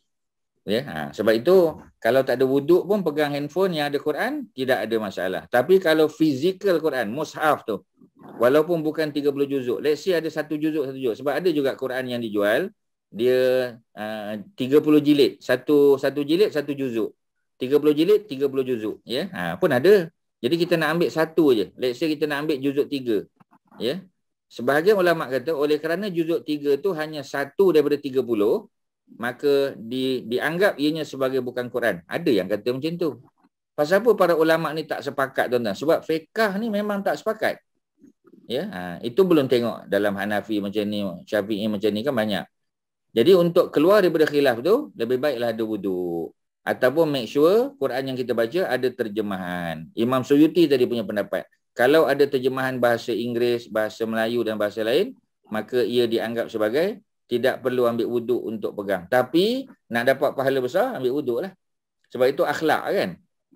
Bila kita nak baca satu surah, kita baca dalam keadaan berwuduk. Macam orang perempuan juga, ya. Macam orang lelaki juga. Takkan baca Quran pakai seluar pendek, tuan-tuan. Dan tentulah proper kan, ya, pakai baju. Takkan kita kata walaupun dia tutup pusat orang lelaki, tutup antara pusat dengan lutut, ya, baca Quran kan nampak tak sopan. Ya, lebih baiklah baca proper lah, pakai baju elok, ya, walaupun tak pakai kupiah tak apalah. Ya, sembahyang pakai kupiah lah kan, ya, tapi Quran tak pula dengar Nabi suruh pakai kupiah. Tapi pakai baju proper lah, ya, baju kain plekat ke apa ke, baca proper, hadap kiblat, ya, macam tadilah, ya, hadap kiblat pun dapat pahala, ambil wuduk dapat pahala, berpakaian sopan pun dapat pahala, ya, membaguskan suara pun dapat pahala, macam-macam tuan-tuan. Nak boleh pahala tu, kan kita baca tadi ayat 19, apa Allah kata? Faman syaa'a takhaza ila rabbih sabila. Sesiapa yang nak kebaikan di akhirat, nak pahala yang besar, maka masa di dunia dia mencari jalan untuk mendekatkan diri pada Allah.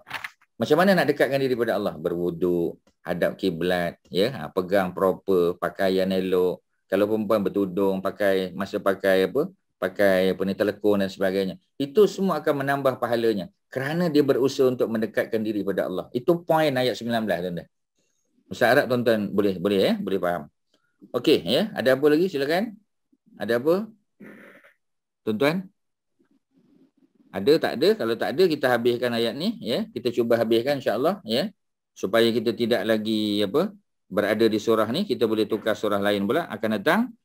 Jadi Allah bagi tahu, ya, baris yang daripada atas, ya, 1 2 3 4 5, baris 5. Faqra'u, maka bacalah oleh kamu apa yang tayassara, yang mudah daripada Quran. Mudah ada dua. Satu, mudah yang kita hafal. Baca ayat pendek-pendek lah, ya. Tapi oleh kerana sekarang kita ada akses, ada Quran yang sudah bercetak, ada stand dia, dan Quran tu kita boleh buka, kita boleh baca pun termasuk juga, ya. Kita boleh baca lah panjang sikit, ya. Tapi sebab kita tak nak buka tutup kan, jadi kita dah buka siap-siap, kita dah clip dia, so kita boleh baca first page untuk rakaat pertama dan second page untuk rakaat kedua. Okey lah tu, kita tak bergerak pun, ya. Kita masih kiam, kita kata, ya, masa kita membaca, tak perlu nak selak tangan kita, sebab kita dah adjust dah, ya. Kita nak baca muka surat ni, nak baca muka surat tu, okey lah, ya. Kita bagikan dua muka surat tu dalam dua rakaat, ya. Ataupun nak baca dua pages tu dalam rakaat pertama, dan rakaat kedua kita nak baca apa yang mudah daripada hafalan kita pun boleh juga, tak ada masalah. Kemudian wa aqimus solah, dan dirikanlah solat secara berjamaah. Ni solat fardu. Maksud wa aqimus solah, solat fardu, bukan solat sunat. Ya, wa atuz zakah, dan keluarkan zakat, datangkan zakat. Ya, wa aqridullah, dan berilah kepada Allah, ya, qardan hasanan, pinjaman yang baik. Adakah Allah perlukan pinjaman kita? Bukan tu maksud dia. Ya, maknanya kita pinjamkan kepada makhluk Allah, bukan kita bagi Allah pinjam. Allah Maha Kaya, tak memerlukan duit untuk kita. Maksud, ya, memberi pinjaman kepada Allah ialah memberikan pinjaman kepada makhluk Allah yang memerlukan. Ya, kepada orang susah, orang miskin dan sebagainya, kita bagi pinjaman yang baik. Bukan senang, tuan-tuan. Ya, sebab biasanya orang bagi pinjam semua nak ambil untung. Mana ada orang bagi pinjam cari terbelon ni? Tak pernah dengar lah, tuan-tuan. Jarang lah. Ya. Adik-beradik pun kadang-kadang kita berkira. Ya, adik kita nak pinjam duit, susah ni. Ya, ada hal. Bukan tak ada duit. Tapi buat masa ni tengah tak ada duit ni. Ya, nak pinjam 5,000 pun payah kadang kita nak bagi. 10,000 payah. Ya, kita kata boleh lah. Ya, tapi takkanlah balikkan 10,000, tambahlah sikit. Tak boleh, tuan-tuan. Sebab dia charitable loan. Nama pun charitable loan. For charity. Ya, for charity purposes, tuan-tuan. Bukannya nak buat bisnes. Ya. Jadi itulah maksud memberi pinjam kepada Allah dengan pinjaman yang baik. Ya. Jadi bukan Ustaz. Allah memerlukan pinjaman kita. Ya, Waalaikumsalam. Nak tanya, beri pinjaman tu bukan maksud dia infak, Ustaz? Termasuk juga. Tapi maknanya untuk makhluk lah. Maknanya bukanlah kepada Allah. Sebab kebaikan yang kita buat, Allah tak dapat apa-apa. Ya. Kalau kita beriman, betul kan? Kalau kita beriman pun Allah tak untung, kalau kita kufur pun Allah tak rugi. Pasal Allah ni ghaniyun. Allah ni maha kaya. Ya, tu maksud dia. Infak termasuk beri pinjam kepada umat. Sebab buat amal melalui harta ni kan macam-macam. Ya, zakat sebagai contoh. Tapi itu wajib. Ya, tapi infak, sedekah, itu sunat. Ya, bagi pinjam, ya, pun termasuk juga. Malah pahala bagi pinjam lebih besar daripada pahala sedekah. Ya, hadis kita dah sebut kan, perbincangan dulu. Bagi pinjam, ya, dapat 18 kali pahala. 18 kali. Ya, 18 gandaan. Bagi sedekah 10. Sedekah 10. Sebab satu kebaikan ganda 10. Tapi pinjaman 18 kali. Ya, sebab tu ramai orang dia bagi pinjaman dulu. Orang tu nak pinjam duit, dia bagi pinjam. Nak berapa? 5,000, dia bagi 5,000 dulu. Ya, bila nak bayar bulan depan, ya, sampai bulan depan tak boleh bayar. Dia kata tak boleh lah Ustaz, saya nak tangguh lagi. Bagi tangguh lagi, dapat pahala lagi. Ya, dah 3 bulan tangguh-tangguh tak boleh. Dia kata memang tak boleh, minta maaf banyak. Kita pun kata tak apalah, ya, saya infak saja, saya sedekah aja. 18 pun dapat, kali pula 18 lagi, kali pula 10 lagi, tuan-tuan. Campur-campur. Ya, banyak pahala tu alhamdulillah. Paling kurang pun 18 campur 10. Dapat pahala pinjam, ya, memberi pinjam, dan akhirnya dapat pahala sedekah. Ya, itu lebih baik. Sebab itu, ya, kadang-kadang para ulama kata memberi pinjam jauh lebih baik daripada memberi infak. Tapi tengoklah tempat, ya. Tapi nak beri pinjam takkanlah RM50 bagi pinjam. Ya, ini jumlahnya biarlah munasabah kan untuk pinjam. Kalau sikit setakat 10, RM50, RM100, yang itu infak sajalah. Ya, kerana apa? Ya, kerana jumlahnya sedikit. Macam itulah maksud dia. Kemudian apa lagi? Ya, wa ma tuqaddimu li anfusikum min khairin. Dan apa yang kamu buat, ya, untuk diri kamu, ya, kebaikan yang kamu buat, ya, tajiduhu indallahi huwa khairan, ya, wa a'zama ajran. Jadi apa yang kita buat di dunia, kita buat baik, pahalanya kembali kepada kita. Ya, mana kalau kita buat baik saja, charitable, buat charitable action ataupun charitable loan ke apa-apa tadilah. Ya, yang kita buat baik-baik tu, semua tu kembali kepada kita balik. Ya, apa saja. Wa ma tuqaddimu li anfusikum min khairin. Ya. Jadi apa saja yang apa kita panggil, ya, kebaikan yang kamu buat. Ya, untuk dirimu, nescaya kamu akan memperolehi balasannya. Tajiduhu, kamu akan mendapatkannya balik. Indallah, di sisi Allah. Huwa khairan, lebih baik. Wa a'zama ajran, dan lebih besar pahalanya. Ya, jadi tak rugi.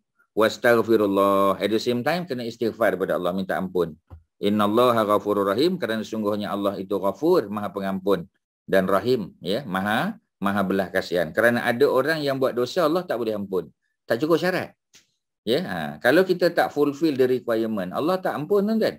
Ada tak dosa yang Allah tak ampun? Ada tak, tuan-tuan? Cuba bagi contoh. Haji Megat, cuba bagi satu contoh. Dosa yang kita buat dan Allah tak boleh ampun. Ya, contoh. Syirik, Ustaz. Syirik memang tak boleh ampun lah. Tapi kalau dia istighfar, ya, dia taubat, dia boleh lah kan. Sebab dia dosa terhadap Allah Subhanahu Wa Taala. Ni dosa dengan manusia yang kalau kita buat, kita minta ampun dengan Allah, Allah tak ampun. Kerana syarat tidak dipenuhi. Apa agaknya, tuan-tuan? Yalah, syarat kita kena minta ampun dengan manusia tu jugalah yang kita buat dosa tu. Yalah, ya. Antaranya macam kita fitnah dia kan. Kita fitnah dia, Ya, jadi bila kita fitnah dia, kita kena jumpa dengan dia, mengumpat. Kita kena jumpa dengan dia, bagi tahu saya dah pernah umpat awak, saya pernah fitnah, ya. Saya minta maaf lah, ya. Dan kita kena bersihkan balik nama dia. Ya, tu sebab kita dah umpat dia dan orang dah fitnah dia selama 5-6 tahun. Kita nak bersihkan balik, oh tu susah tuan-tuan. Selagi kita tak minta maaf dengan orang tersebut, Allah tak ampun. Pasal itu kesalahan sesama manusia. Ya, kita minta ampun dengan Allah, kesalahan yang dengan Allah. Ya, contoh kita kata kita panggil, ya, kita syirik, itu kesalahan dengan Allah. Kalau kita membunuh, tu kesalahan dengan orang yang kita bunuh. Ya, kalau kita ambil harta orang lain, rasuah contoh, ya. Kita ambil hak orang lain, kita paksa dia. Kalau nak anak dapat scholarship ke, nak kerja kat company ni, ya boleh, sebab saya HR. Saya yang buat rekrutmen, ya. Ulurlah sikit. Ya, kalau you ulur, siapa ulur saya consider. Saya panggil untuk interview. Dapat tak pasti lagi, tapi boleh panggil interview lah. Dia paksa sampai macam tu tuan-tuan. Ya, maknanya kita ambil hak orang lain. Ya, jadi bila ambil hak orang lain macam mana? Kita ambil duit dia tu tak halal. Ya, kena pulangkan balik. Ya, kita pun dah tak ingat berapa banyak orang yang kita minta duit dah. Ya, jadi benda-benda macam tu Allah tak ampun, melainkan kita minta halal daripada orang tersebut ataupun kita pulangkan balik. Selagi kita tak pulangkan tak dapat tuan-tuan. Macam mana Allah nak ampun? Ya, minum arak tak ada masalah. Ya, sebab arak tu kita dengan Allah. Ya, apa ni, kita minta ampun dengan Allah, taubat sungguh-sungguh, ya, benci Ustaz, benda yang kita buat. tak bayar hutang Ustaz. Sama, Kalau mati tak bayar tak hutang bayar sama. hutang. Tak Memang tak ya. diampunkan kan. Jadi Nabi hutang tu tak solat. Dia Nabi tak solatkan jenazah, betul. Ya, orang yang tak selesai hutang, melainkan ada orang yang yang jamin nak bayar. Bayar dia. Ya, sebab kan ya, dalam hadis Nabi pernah nak solat, ya, kemudian ada orang bagi tahu orang ni berhutang. Nabi tak mau solatkan sehingga datang penjamin. Maknanya orang tu kata, ya Rasulullah, hutang orang ni aku akan bayar. Dia kata, baru Nabi solatkan jenazah dia. Itu yang pertama. Yang kedua, ya, di akhirat besok, ya, dia akan bayar dengan dia punya pahala lah. Ya, di dunia duit ada tapi tak nak bayar. Saja, ya, tak nak bayar. Ya, bukan tak ada duit, ada duit. Duit banyak tuan-tuan. Ya, berjalan boleh tak bayar hutang. PTPTN Ustaz. Sama lah. Ya. Tak bayar. Sebab tu, yalah, nak settlekan PTPTN tu, belajar betul-betul dapat first class honours. First class honours free of charge tuan-tuan. Dia convert jadi scholarship. Ya, tak payah bayar. Ya, tapi kalau result tak berapa nak bagus, kena bayar lah. Ya, macam Mara punya loan juga kan sama, convertible. Ya, tapi kalau result bagus, ya, 2.75 okey lah. Ya, 3.75 okey, first class honours. Ataupun 3.5 ke, bayarlah sikit kan. Jadi macam itulah cerita dia. Nanti masalahnya di akhirat, hutang orang tu kita kena bayar dengan pahala kita. Pahala kita dah lah tak banyak. Ya, kita kena bayar sebab currency, Ustaz sebut awal tadi. Currency yang kita bawa ke akhirat, yang kita convert tu tuan-tuan, ya, nak jadikan pahala tu, ya, jadi pahala. Pahala tu yang nak bayar hutang orang nanti.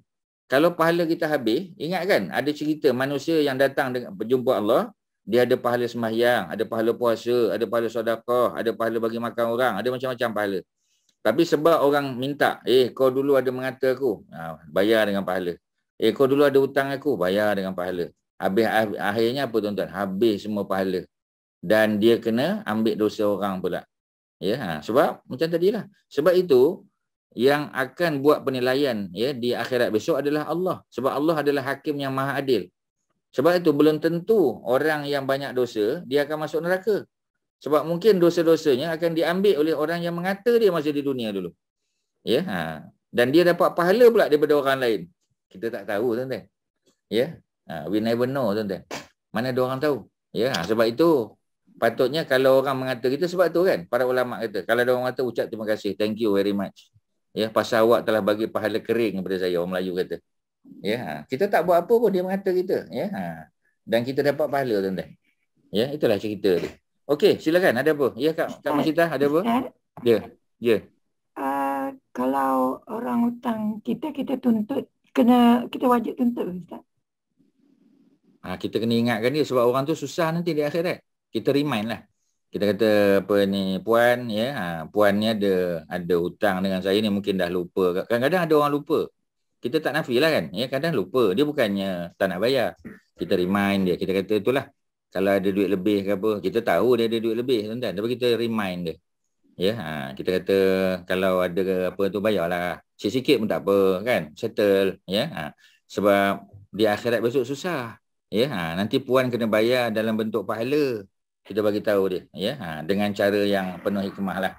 Ya. Jadi macam tadilah. Tapi kalau kita nak settle, kita halalkan sajalah. Nak halalkan ya. Kalau setakat RM100-200 okeylah halal kan. Tapi kalau ribu-ribu tu payah juga tuan-tuan. Ya. Jadi apa ni kena pula masa-masa ya kita kata PKP, bisnes tak jalan apa semua sebagainya, kita memerlukan dia bayar. Jadi kita remind dia ya. Sebenarnya dapat pahala pula kita. Pasal kita mengingatkan dia supaya di akhirat besok dia tak perlu bayar dengan pahala dia. Ya, lebih baik settlekan kat dunia. Ya, tak ada masalah, boleh minta. Ya, sebab ada orang yang minta datang hutang dengan Nabi, ada orang datang minta hutang, ya, Nabi tak marah pun. Malah Nabi minta sahabat tolong bayarkan pun ada. Ya, jadi maknanya kalau benda tu salah, dah tentulah Nabi akan tegur kan. Tak ada, Nabi tak tegur. Okey, ya, silakan. Lain-lain. Kalau kita tak tahu Ustaz apa yang kita buat kat orang, mungkin sekarang kita tak fikir tak ada apa-apa lah kan. Tapi mungkin kalau ada, macam mana kita nak buat tu Ustaz? Kita tak tahu nak minta maaf kat siapa pun.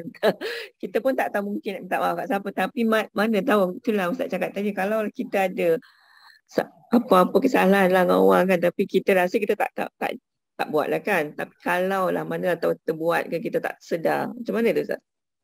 Yang pertama minta maaf secara umum lah. Ya, kan selalu kita katakan saya ni biasa orang nak pergi umrah, nak pergi haji lah biasanya sebut kan. Kalau ada apa-apa ya terasa hati ke apa semua sebagainya, minta maaf lah secara umum. Sebab saya tak tahu. Mungkin kita kadang-kadang tak sengaja kita buat dan kita tak tahu orang tu marah. Yang kedua, kita minta ampun dengan Allah lah. Ya, dosa yang kita tahu dan dosa yang kita tak tahu. Ya, sebab tak ada tempat lain. Ya, sebab tu kalau orang meninggal biasa dia macam hutang kan, senang. Ya, dia kata tuan-tuan si mati ni kita tak tahu dia orang baik, tapi manalah tahu dia ada berhutang walaupun sedikit dengan tuan-tuan dan perempuan, sila datang tuntut daripada waris dia. Kan selalu orang sebut macam tu. Pun boleh juga. Ya, sebab kita tak tahu. Ya, kadang-kadang kita cakap macam ustaz lagi susah lah. Kadang-kadang ustaz sebut tu, tiba-tiba orang kata, ni ustaz ni canon saya ni. Ustaz ni mengata saya ni, jatuh maruah saya. Ustaz pun tak tahu, orang tu tak cakap. Ya, jadi kita cakap secara umum. Kebetulan yang kita cakap tu betul-betul kena batang hidung kawan tu. Ya, dan dia pun jadi marah, jadi rasa malu sebenarnya. Kita tak tembak dia pun kan. Tapi dia terasa. Ya, yang itu pun kita tak tahu. Kita minta ampun je lah. Ya, pada Allah Subhanahu Wa Taala. Kita cakap secara umum, tuan-tuan dan perempuan, mungkin ustaz ada bercakap benda yang apa kita panggil mengecikkan hati sesiapa, minta maaf lah. Ya, bukan tujuan untuk menjatuhkan maruah sesiapa, tetapi ya sebagai peringatan umum. Kena cakap macam tu lah. Okey, ada lain? Silakan sebelum kita tamat tuan-tuan. Ya, kita dah selesai 20 ayat surah Al-Muzammil, ya, Mudassir pun selesai. Kita boleh pilih surah lain lah, ya, nanti kita tentukanlah dengan Haji Mak Syah. Ya, surah mana kan? Ya, ada apa Haji Mak Syah, silakan. Sebelum kita tamat ada apa-apa? Minta maaf Ustaz, ada apa ya, ni boleh saya tambah sikit lah. Bagi pandangan sikit. Macam mana dalam keadaan Hajah Masyitah tadi tu, katalah kita tak tahu kan, kita buat dosa pada orang apa ke. Kalau kita mungkin kita bagi sedekah kan, kepada mana-mana masjid ke apa ke kan, atas nama orang yang kita enaya tu. Tapi kita itu kalau tahu masalahnya tak tahu Haji. Kalau tahu baiklah kita jumpa dia minta maaf kan dia kan. Yalah, kita tahu. Kita jumpa ramai orang kan. Kita kita bercampur ramai orang, manalah tahu kan. Nak maksud saya, kita bagi atas ini kepada orang yang kita zalimi dulu. Itu Allah yang akan tahulah kan. Allah yang akan tahu. Itu kalau dah meninggal kan Ustaz? Kalau dah meninggal. Tapi itulah kalau kita tahu orang dia senang. Kalau kita tak tahu tu memang secara umum lah boleh lah. Macam Haji Megat kata, kita sedekah je. Ya. Kita rasa orang ni mungkin sakit hati dengan kita. Ya. Kalau macam ustaz kadang, tapi kita tu lah sangka buruk pula. Ya. Kita kata dia ni dulu selalu nampak nama dia dalam grup apa kita panggil grup Umi ni, ada nama dia selalu. Ya, tapi dah lama berbulan-bulan dah tak nampak nama tu. Adakah mungkin Ya, ustaz ada buat sesuatu yang menyebabkan dia kecil hati. Maka kita kan tak tahu kan. Kita still sangka-sangka lagi, ya. Kita nak cakap dengan dia pun segan kan. Jadi tiba-tiba orang yang tak datang tu, lama dah tak datang, kita dengar kata-kata dah meninggal rupanya. Ya, kita pun tak tahu. Mungkin dia ada terasa hati. Mungkinlah macam Haji Megat sebutlah, ya Allah, ya mungkin aku ada buat salah pada dia, aku tak tahu ya Allah. Ya, jadi aku Kita sedekah atas cakap nama macam ni, orang Ustaz. tadi. Mungkinlah. Kita doa pada sesiapa sajalah kan. Kita pun Secara umum, ya, secara umum. sebab kita kadang jumpa banyak orang, kadang-kadang kita dah jumpa tu tak jumpa lagi. Manalah tahu masa 10 years ago, 20 years ago kita ada buat silap, kita tak tahu kan. Dan lebih baik kalau kita bagi sedekah yang boleh mendatangkan pahala jariah. Ya, insya-Allah. Jadi apa ni, akhirat nanti besok dia pun tak tahu dapat pahala daripada mana.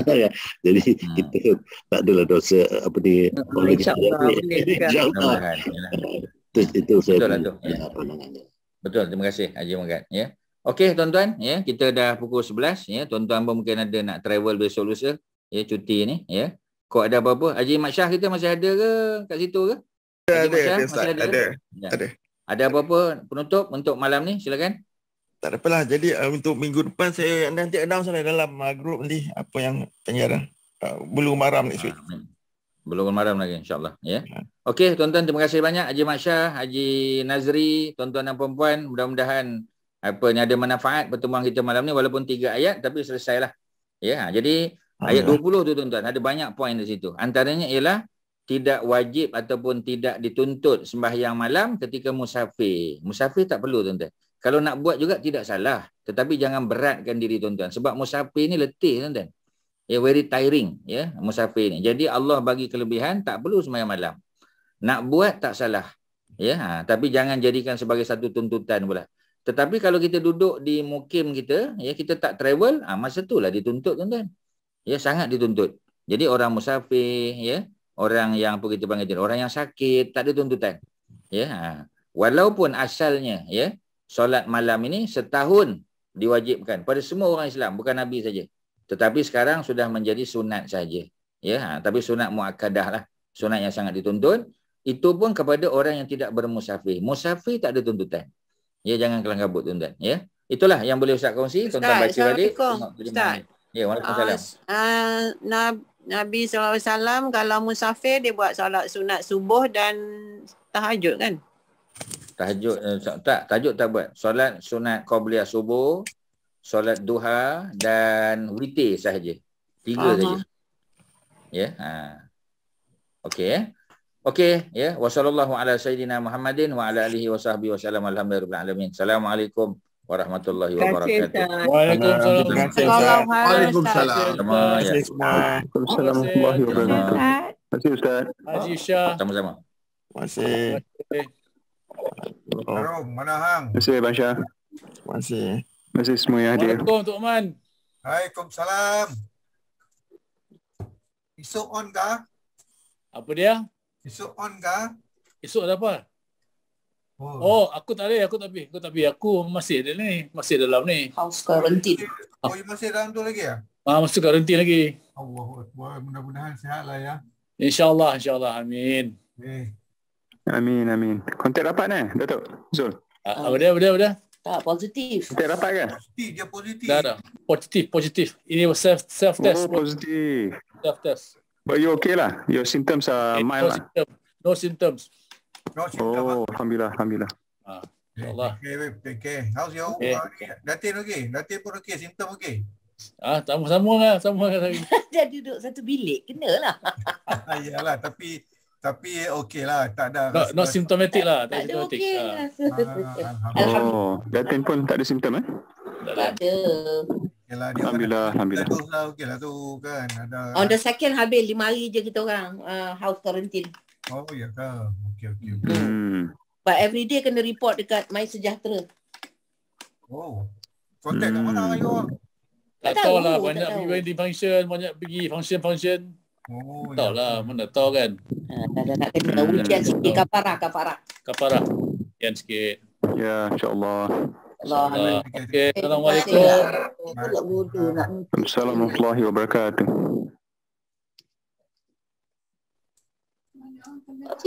Aduh, aku tahu.